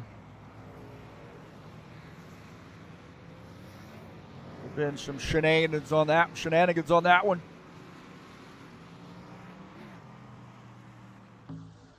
Take a look here. Kind of not a very good camera angle. Looks like that's 68. Thought he had him cleared. And gets into the 83 and bottles him up. And then tons of cars in on that one. With the 9 car up into the wall.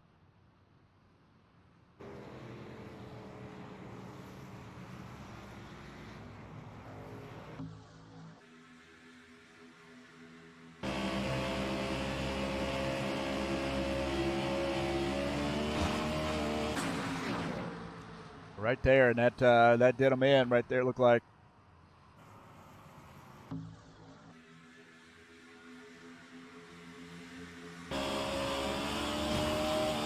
Yeah, it looked like he just tried to cut over a little bit too soon.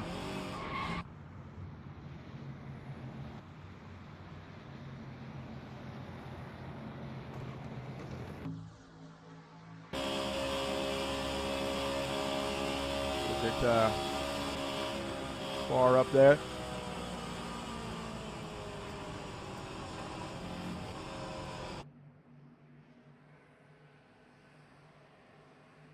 Camera angles are not good at this track.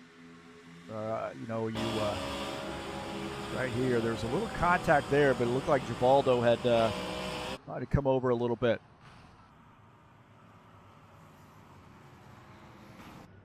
Going back to live, and Givaldo on pit lane.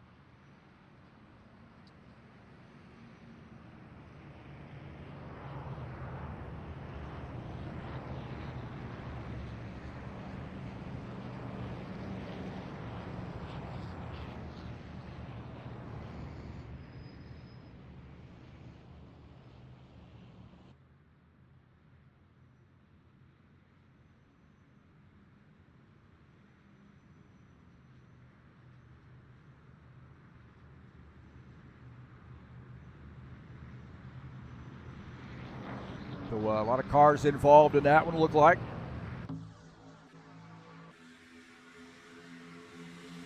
You can't really see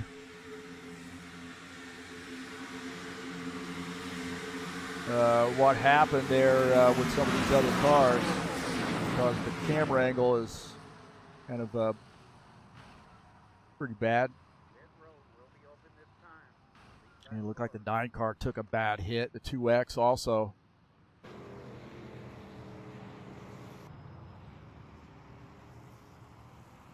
So they're going to go single file restart on this.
'91 car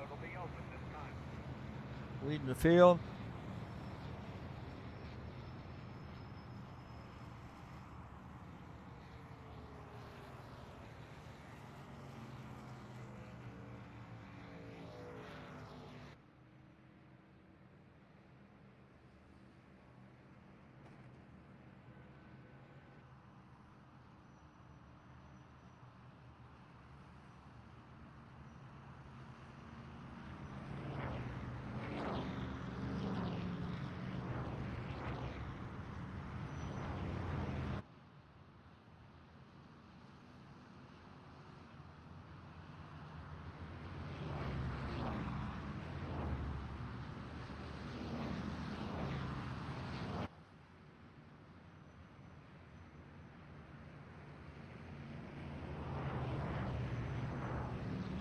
All right, Bardelli Jr., Vieta. These guys leading a lot of laps under yellow here. And Chris Hughes, how about this, is up to the 3rd position.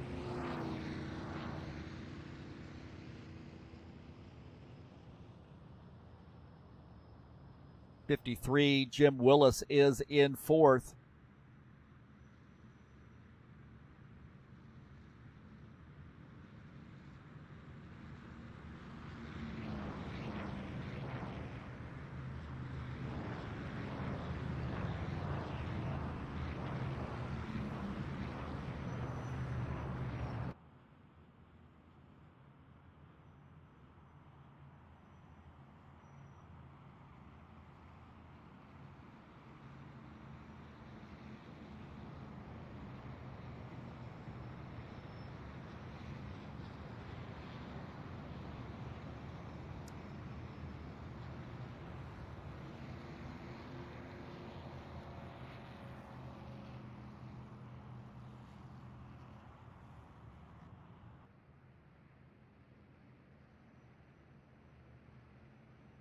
All right, I tell you, man, these guys are going to be starting single file this time by, so, or this time, kind of clean things up here a little bit. A lot of it is guys maybe gamble a little bit on tires getting up into the wall. This last one was somebody cutting over a little bit too soon. I will say this, I will brag on myself here. I don't cause too many caution flags, and I feel like, I'm content with racing back in the field and letting things sort of pan out and going after it. I finish the races, and I don't really cause caution flags, and it's because I'm err on the side of caution, really, and keep from going 3 wide or really diving under somebody or being really, really aggressive. And I pride myself on being as clean as I can and limit the number of caution flags that I actually cause in a season. And I think I don't win a lot of races, but I feel like I do run up front, and I'm there at the end. I think that's what it's all about. You don't want to run the race for somebody else here because you want to drive aggressively. We spend some time here out on the server. Somebody wants to get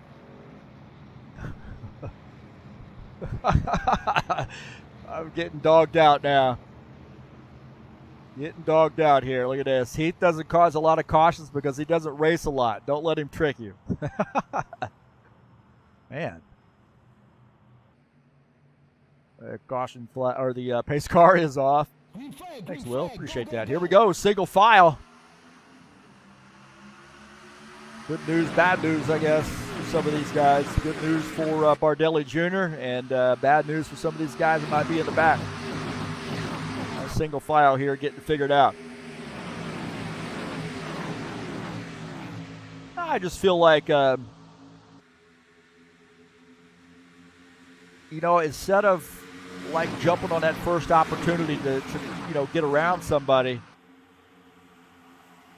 I decided to pick my spots and figure out if I caught up to him, I'm going to be able to pass him at some point and just take my time. Take a look at this, a 27 and a 17 side by side here. Also, that 60 car there, 2X in this mix as well. Now side by side here. The track does get a little bit slicker later in the run. Take a look at this, 2X. Williams Thiago running behind 17.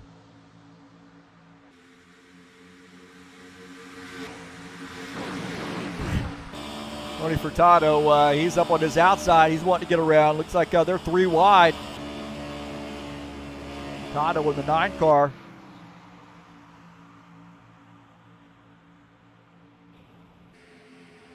Somebody got in the wall. Looked like Preston Hassler got shoved up into the wall.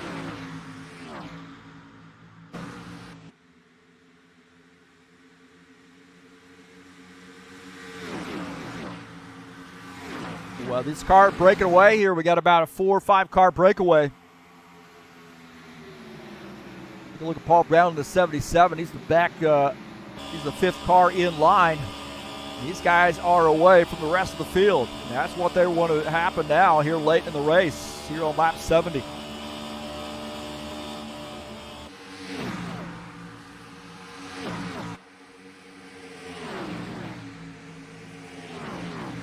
Well, these guys, all good racers here, man. I'll tell you what, Chris Hughes, I've been talking about him for a while, that it is a matter of time before Chris Hughes gets his car in victory lane. On board here with Chris Hughes, as you see that 4 car in the 91, nose to tail, but Chris Hughes having a good night here running in the 3rd position. Quiet on the radio, man. He doesn't say a lot, doesn't get involved in too much, and this guy is just ready for a win. See the 68, Givaldo Spindler, he's getting by Craig Marzon. Looks like his 27 and the 60 got together a little bit, but the 68 taking advantage down on the inside line. Tony Furtado in the 9 car down on the bottom side of Williams Thiago. Furtado in this 9. Didn't know this about Tony. I've known Tony for a long time. He's at his ancestry is the Azores, I believe, and speaks fluent Portuguese. How about that? Tony said he's getting ready to move to Florida. Then Tony goes way back in the old HORL days. Right now, Tony running in the 12th position. Sean Jacobs here making some moves. Giving that 83 car a little bit of a push. 38 car side by side there. They're about 3 wide. Williams Thiago in this mix. They're 3 wide, and there's some contact there. Sean Jacobs giving that 83 a little bit of a shove. Looking out of the back of his machine, you see Gavin Jones, that Hooters sponsor machine, just behind. Gavin Jones running in the 8th position.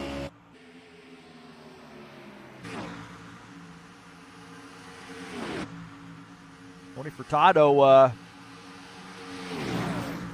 there's some contact right there. Tony Furtado through the grass.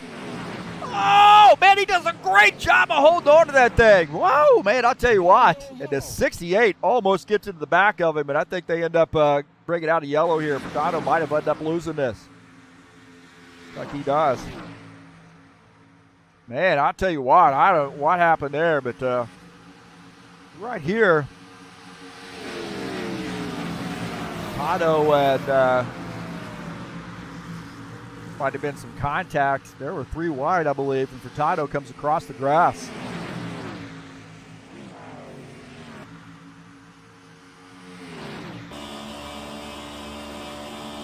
It happened ahead of him. Take a look here. This might be a little bit after the fact. Right there, Furtado had dived down the bottom, which is actually a different scene, it looks like. On board here with, there's contact right there. It looked like JJ had gotten into Tony Furtado. He came off the wall. We'll back this up here. I don't want to try to search for this again. There was more contact, looked like ahead as well. JJ may be trying to miss this. See, there's just ahead, Williams Thiago, Todd Robillard. And there might have been some contact there, but it looked like JJ went down to the bottom line, got into that 9 car. And Tony holding on to that thing, but he eventually spins this thing out. So Furtado ends up in the grass right here, and he's down on that apron, and this thing ends up spinning.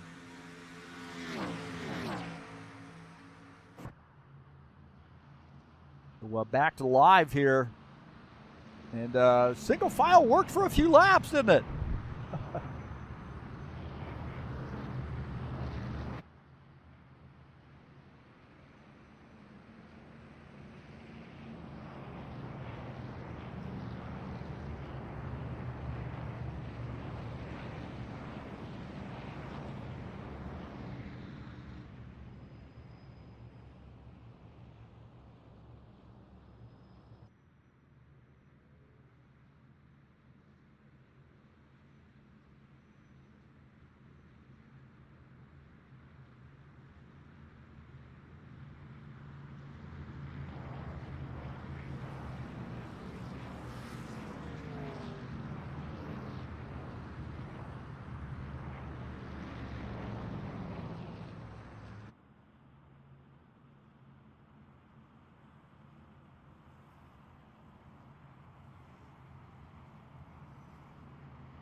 Well, these guys coming down pit lane.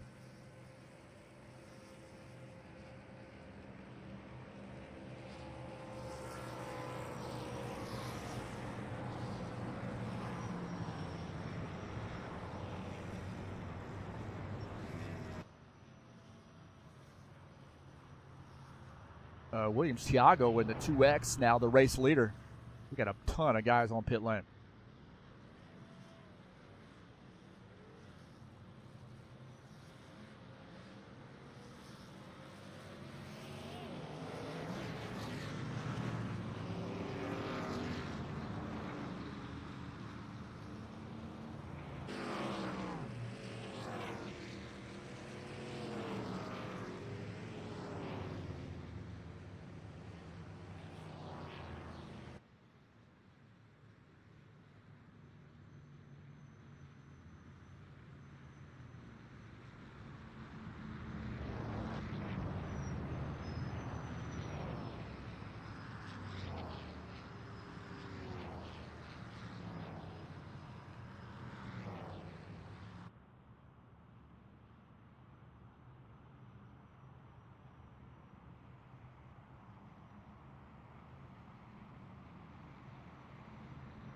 Definitely think so, man. I think it's a mentality thing, right? You get out there and just think, hey, look, this is we're out here sim racing. There's no sense in ruining somebody's night. Just get out here and race your race. And if you got the opportunity to pass somebody, you pass them. But you got to weigh the positives and negatives there if you want to turn up the aggressiveness. And I tend to err on the side of not being aggressive. I want to have a good reputation of treating the racers with respect and not being a call. I'm embarrassed whenever I cause a caution flag. I'll be honest with you. That embarrasses me, and I'm very apologetic. And I also accept my my fault. I always admit, say, that was my fault, guys, and that's kind of the way I shoot.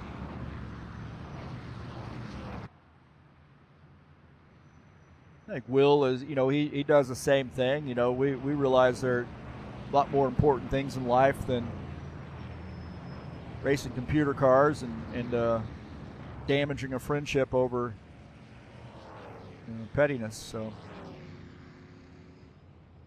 Claudio Bardelli Jr., the leader. Chris Hughes in second. How about that? Art Devietta third. Jim Willis is fourth.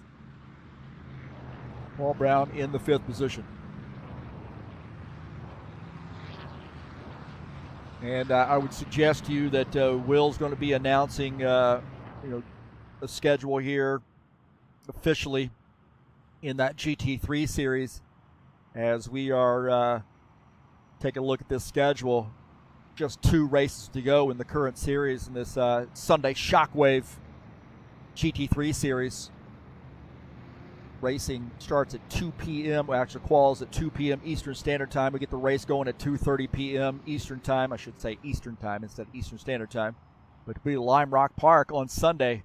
Come on out and join us. Field sizes keep growing, man. We had a great race at Silverstone. Adelaide was also a pretty interesting race. So just keep building on that GT3 series. A lot of drivers really like this GT3 cars. And it is competitive. A lot of our drivers from Eastern Europe and a little bit of Asia there with Russia. And we got some Ukrainian drivers. We got some Polish drivers that come out. All kinds of folks. We have someone from the Netherlands as well that joins us.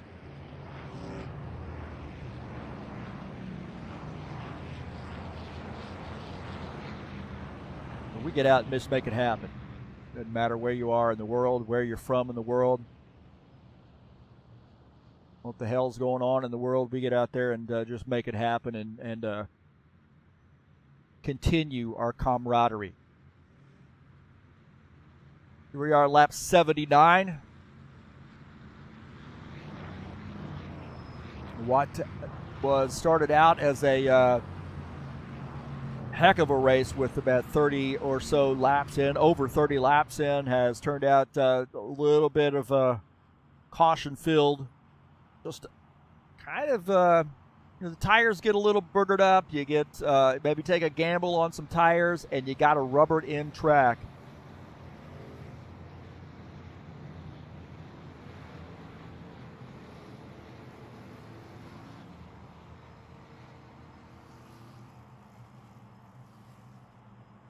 And I'll tell you, keep your eye on that 7 car. Keep your eye on that 4 car as well. Art DeVieta running in third. Go, go, go. That guy's second in points.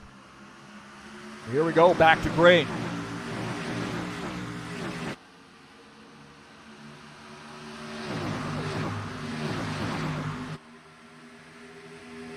The 91 lead the field, and he definitely in the conversation for winning the race. He's won a lot of races here at HORL. Vieta and Alvarez. Jim Willis in this mix too. He's running in P4. Paul Brown.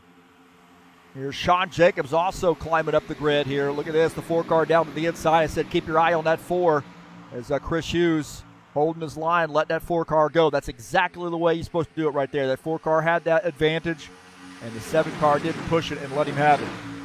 That shows some racing experience right there on that Ford part. On board here with the Sean Jacobs down below that 77 car. Sean Jacobs on the inside line. He's going to need a little help to be able to pull off that pass. He goes up to the high line.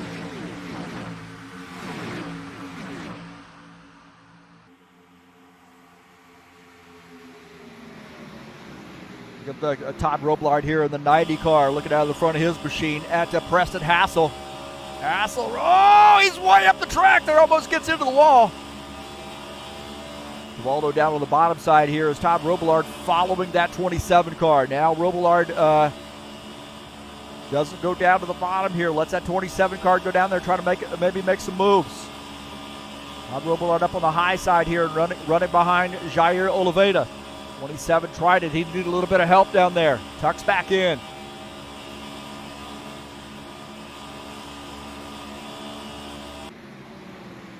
Bardelli Jr. is the leader here on lap 82. We are winding it down.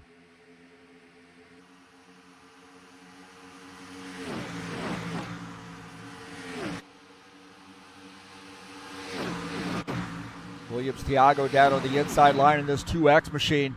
He and Givaldo getting after it. The 9 car of Tony Furtado in this mix too.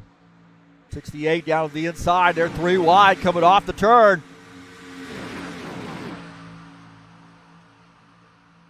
And I think Jair Oliveira is kind of leading this train right now in this 17 car. The 38, Gavin Jones up on the high side.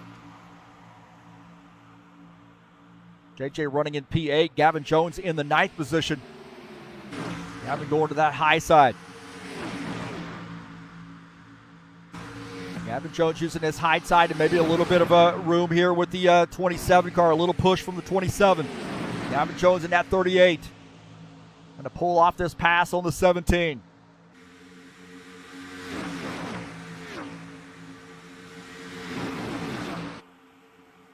'91 and the 4. Break away a little bit. Jim Willis running in the 3rd position. He's got some help with the 77 and the 83. 24, Sean Jacobs in this mix. Maybe those guys get hooked up here. They can close in on that front 2.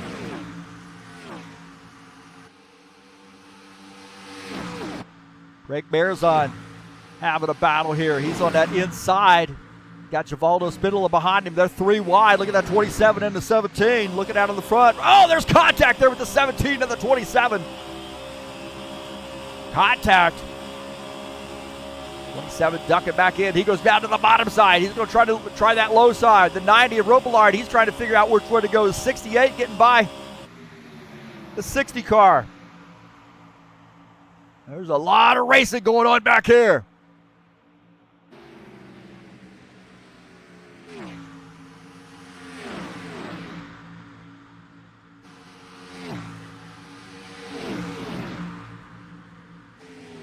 '36 car also in this mix. 90 car in this mix. That 27's cleared them.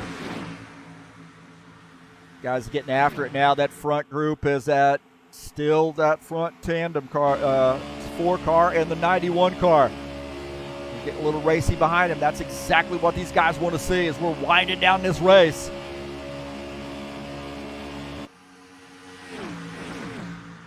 Winding down this race. The 91 leading as that group of 4 cars has now run up onto the back of him. Paul Brown leads that train. That Dirty Mo sponsor machine. He have what he needs to be able to catch these guys to get around them.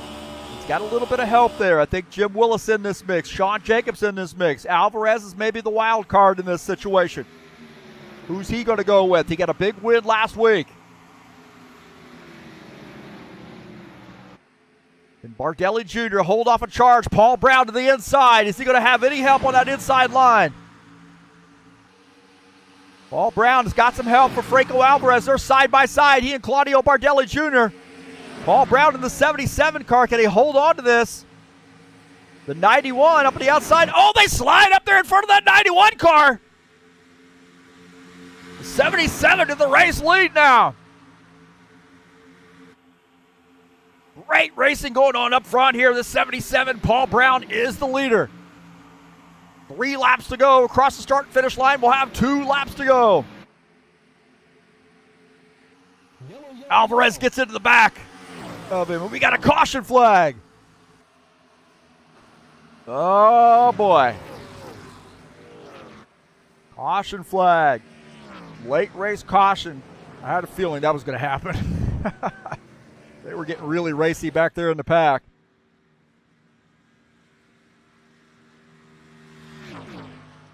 Looked like Gavin Jones might have been involved in this. We'll take a look and see what happened.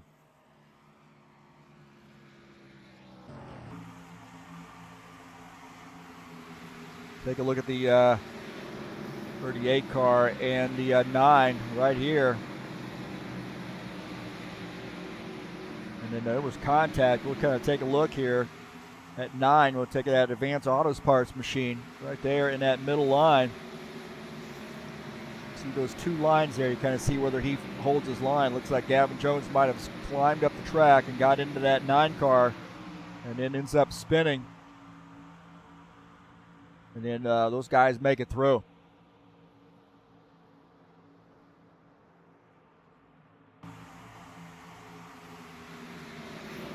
On here, look at Marizon, or excuse me, try to look at that again. Craig Marizon looking out of the front of his machine, just a little bit far back, but right there was contact.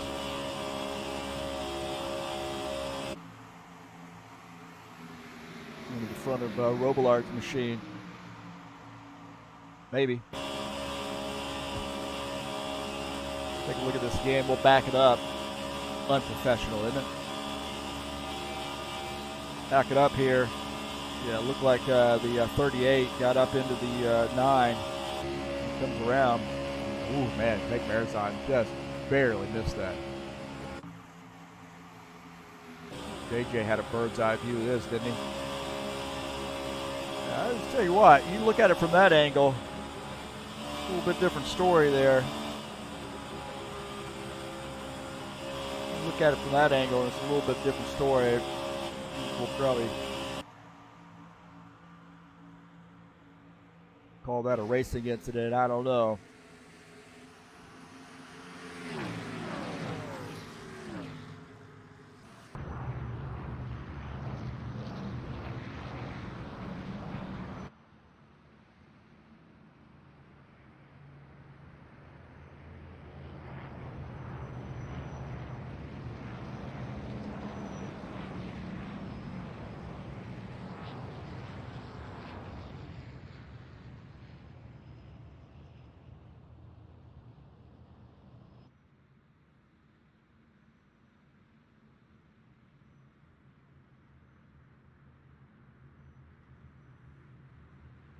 Well, it looks like green, white checker.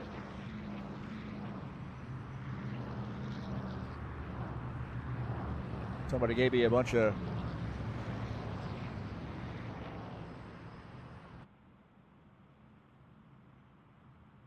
somebody had mentioned to me that I didn't have the green, white checker logo up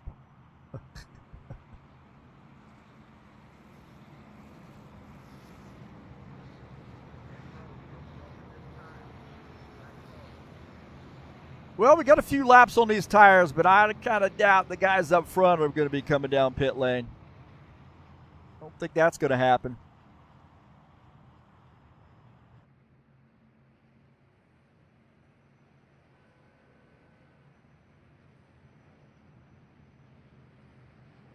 So it doesn't look like we got a lot of people who decided to come down pit lane. And, you know, we are going to have a green-white checker here.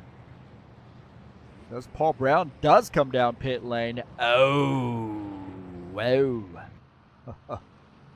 I don't know, Paul. Oh, no on that one.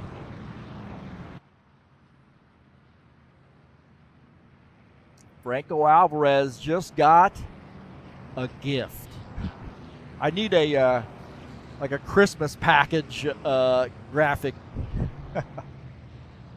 New record of the yellows. That is correct. That Jesus is pointing out. These guys, you know, this track is. This is one thing I'm thinking about doing with the Steve Freeze Memorial races. It normally is at Michigan. That means we'd have Michigan on next season's schedule. But to be honest with you, Michigan is a lot of times, you know, a lot of caution flags. So we may end up, you know, moving that. We might end up doing a, you know, say doing a Daytona or something like that. Maybe a Talladega. I think Steve, and remembering him the way that I do, he wouldn't really care one way or the other. He would be honored that we are racing in his honor, and given the fact that this track is a little tough on the propensity to bring out a bunch of yellows. And I've been tossing that around for a while, to be honest with you. I really thought about it last year's Steve Freeze Memorial race as well before it. So we went with it, and we had a pretty good race. And we got a green-white checker here. And these guys are in the doghouse because they got to start single file. That is how we're doing this now. Now Alvarez is liking that. That Tire Pros sponsor machine. That's a nice looking paint scheme too.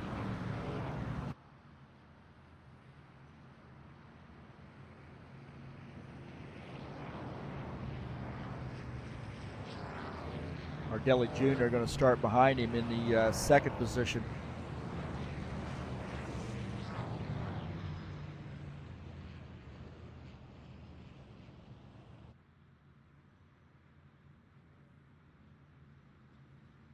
Definitely Alvarez is in a good position, being single file here.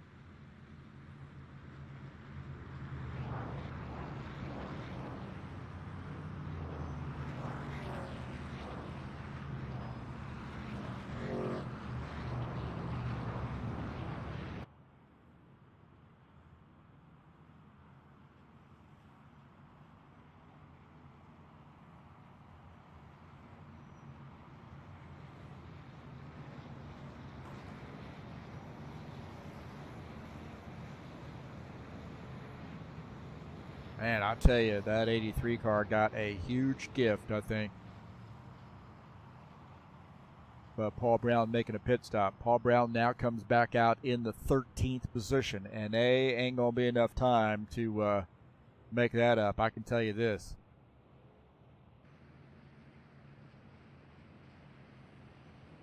So that was a situation where I think a little bit of overthinking that situation. Single file here.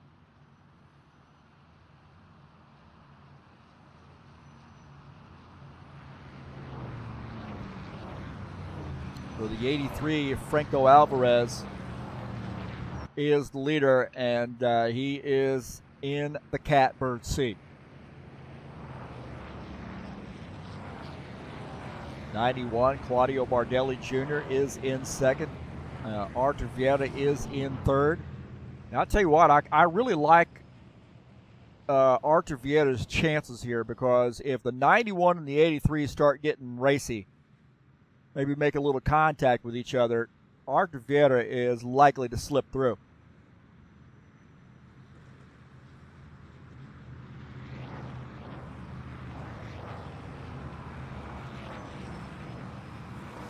Let's take a look. You remember the season standings here, as Vieira is in second. So this could be a big points night for him. And that may be something else he's thinking about is, hey, you know what? I'm not going to risk it.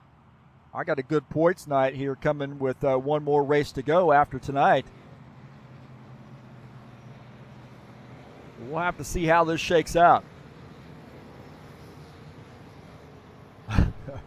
Will D says he might be sitting in a freshly painted room and experiencing the effects of paint fumes. I'll let you have a chat with Paul over that one. Green flag, green flag. Go, Here we go. Green flag. Back to green.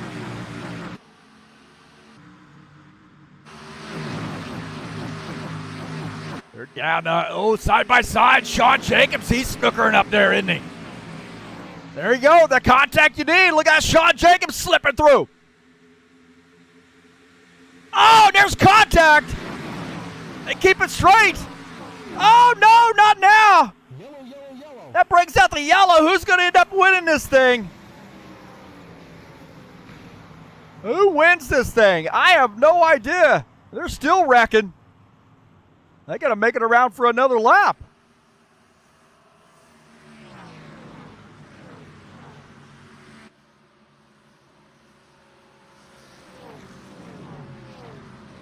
What in the world went on there?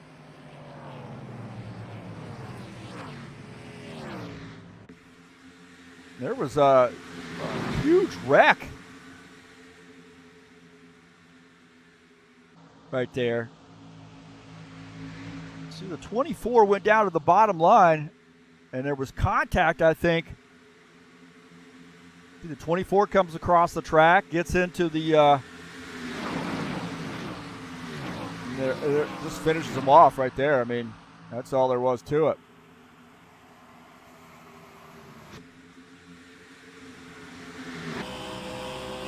Right there, they come across that and in contact.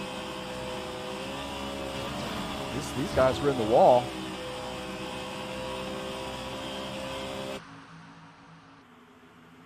And wow, that ends up being a mess. So I think so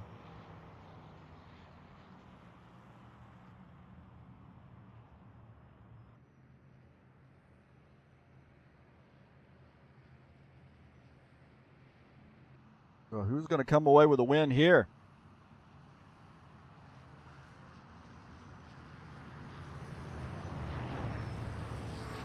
Well, it looks like Williams Thiago is going to win this race, I believe.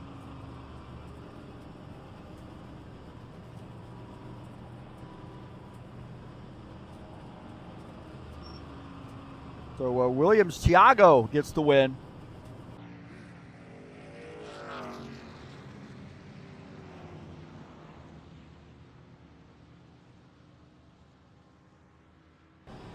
So congratulations to Williams Thiago. He is gets the win.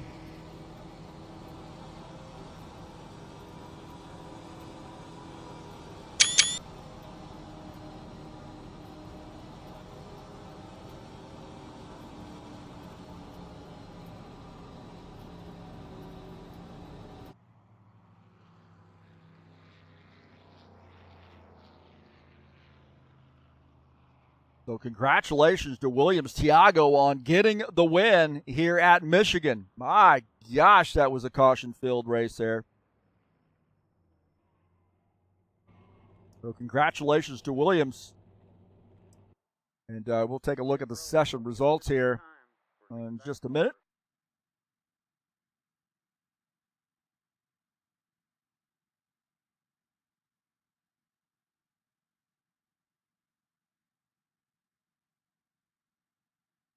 So congratulations to Williams in getting his first win.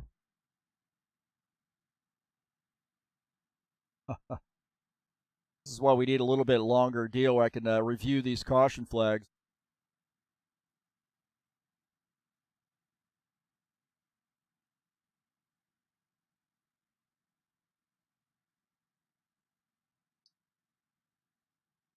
So Williams, Tiago getting the win. We'll take a look at the final results. Franco Alvarez. Oh, excuse me. Whoa. Look at the session results there, the race results. To figure this out. Been a little bit of a confusing ending. You are right, Will. Williams Thiago gets the win. Artavita second. Preston Hassel third. Claudio Bardelli Jr. fourth. Dan Richter fifth. Craig Marizon is sixth. Givaldo Spindle is seventh. Chris Hughes is eighth. Paul Brown ninth. Jair Oliveira is in 10th. Finishes 10th. Finishing in the 11th positions, Jim Willis. Todd Robillard finishes in 12th. Tony Furtado 13th. Franco Alvarez is 14th. Sean Jacobs 15th. Gavin Jones is 16th. Tim Lansbury 17th. Tiago Gomez is in 18th. Lucas Simpner finishes in the 19th position.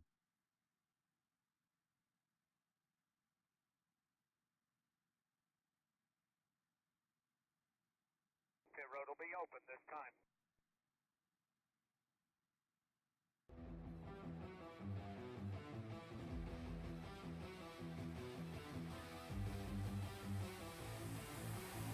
So Williams Thiago finishes in P1. Congratulations to him.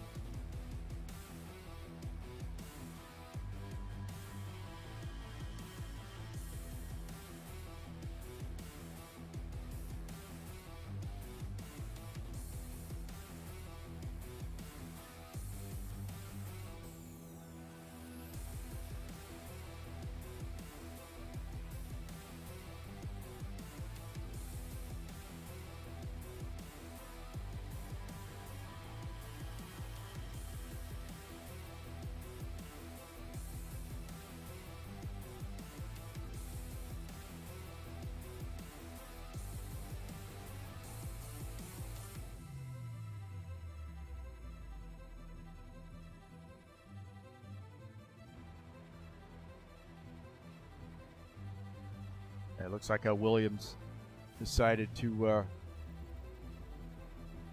doesn't want to do an interview. That's cool. No big deal.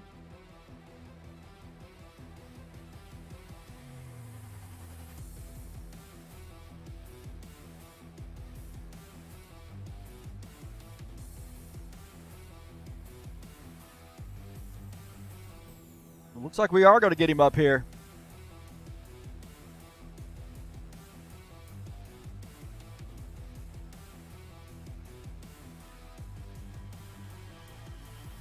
All right, parabéns, Williams, on the win here at Michigan. Thank you. Tell me what you were thinking there on that last restart. Did you feel like you really had a chance with all those cars, really strong cars up front? You had your car up front quite a bit tonight. O que você estava pensando na última relargada com esses carros na frente batalhando dessa forma? O que tu tentou fazer? Eu tentei me manter calmo, não imaginava quem ia ganhar. Quando eu vi a confusão, consegui um espaço para passar. Quando eu passei, eu vi que dava para ganhar. I didn't think I could win this race, but in the last crash I saw an empty space. I avoided the crash and I got the win. Yeah, we had a really good run with the 30-plus laps of green flag racing, and that had to be a lot of fun for you as well. Did you have somebody you were able to work with to keep the car in contention for the win? A gente tem um stint muito largo de verde no meio da corrida. Você trabalhou especificamente com alguém para chegar lá na frente ou você ficou sozinho no grupo? Não, tava todo mundo junto nesse stint. Fiquei num grupo ali, junto com o grupo. E até na entrada do box, alguém me atingiu e causou a amarela. Eu estava envolvido até na yellow flag. I work with anyone in the track. I didn't have a teammate on the track, so I got myself through the pack, and then I got involved with the crash in the second caution. So I needed to do it all over again. It was almost like somebody flipped a switch and turned up the aggressiveness, or people lost the ability to learn how to know how to drive after that first caution flag. Well, you got a Michigan behind you now. Next week is Homestead, Miami Speedway. You know, if there are plans to race that, if so, how do you feel about Homestead, Miami Speedway? Depois da primeira amarela, o pessoal ficou muito agressivo. Como você apronta a próxima corrida? Sei que você vai correr em Homestead. Como você acha que vai conseguir defender essa vitória? Sim, eu espero fazer uma corrida como eu fiz hoje, tentando me preservar. Estudar, eu acho que a galera vai também ter mais calma na próxima corrida. Viram que não adiantou muito ser muito agressivo nessa corrida. Teve muita bandeira amarela. Eu vou tentar fazer minha corrida, tentar fazer tranquilo, para não no último instante ali estar na frente novamente. I just need to be patient, take care of my car, my tires, try to figure it out a way to go to front in the end of the race, like today. Do not be aggressive. Just need to be calm and attack on the last lap. Well, congratulations. You know, being new here at HORL, you've shown a lot of respect and a lot of talent, and we're honored to have you here, not only in Victory Lane but racing at High Octane Racing League. Congratulations, parabéns. Você mostrou muita velocidade e muito talento e principalmente muito respeito aqui na pista. Parabéns e te vemos na próxima. Thank you. All right, that's William Thiago joining us up here in Victory Lane, so I appreciate that, and congratulations to him on getting that win, and you know, another one of those wins to the drivers from South America. I'm telling you what, man, they got a lot of talent there, and he does a great job getting his first win at HORL, and who knows, man, he might be able to put string 2 in a row and get a win at Homestead Miami Speedway next week. Don't forget, tomorrow we got a big race coming up, the first race of the King of the Ovals series. Kentucky Speedway in the High Octane Racing League Saturday Night Thunder, and then the next week we'll be at the IndyCars at Kentucky Speedway. King of the Ovals, race number 1 coming up tomorrow, starting at 9 p.m. Eastern Standard Time. You want to come out and practice with us? It starts at 8.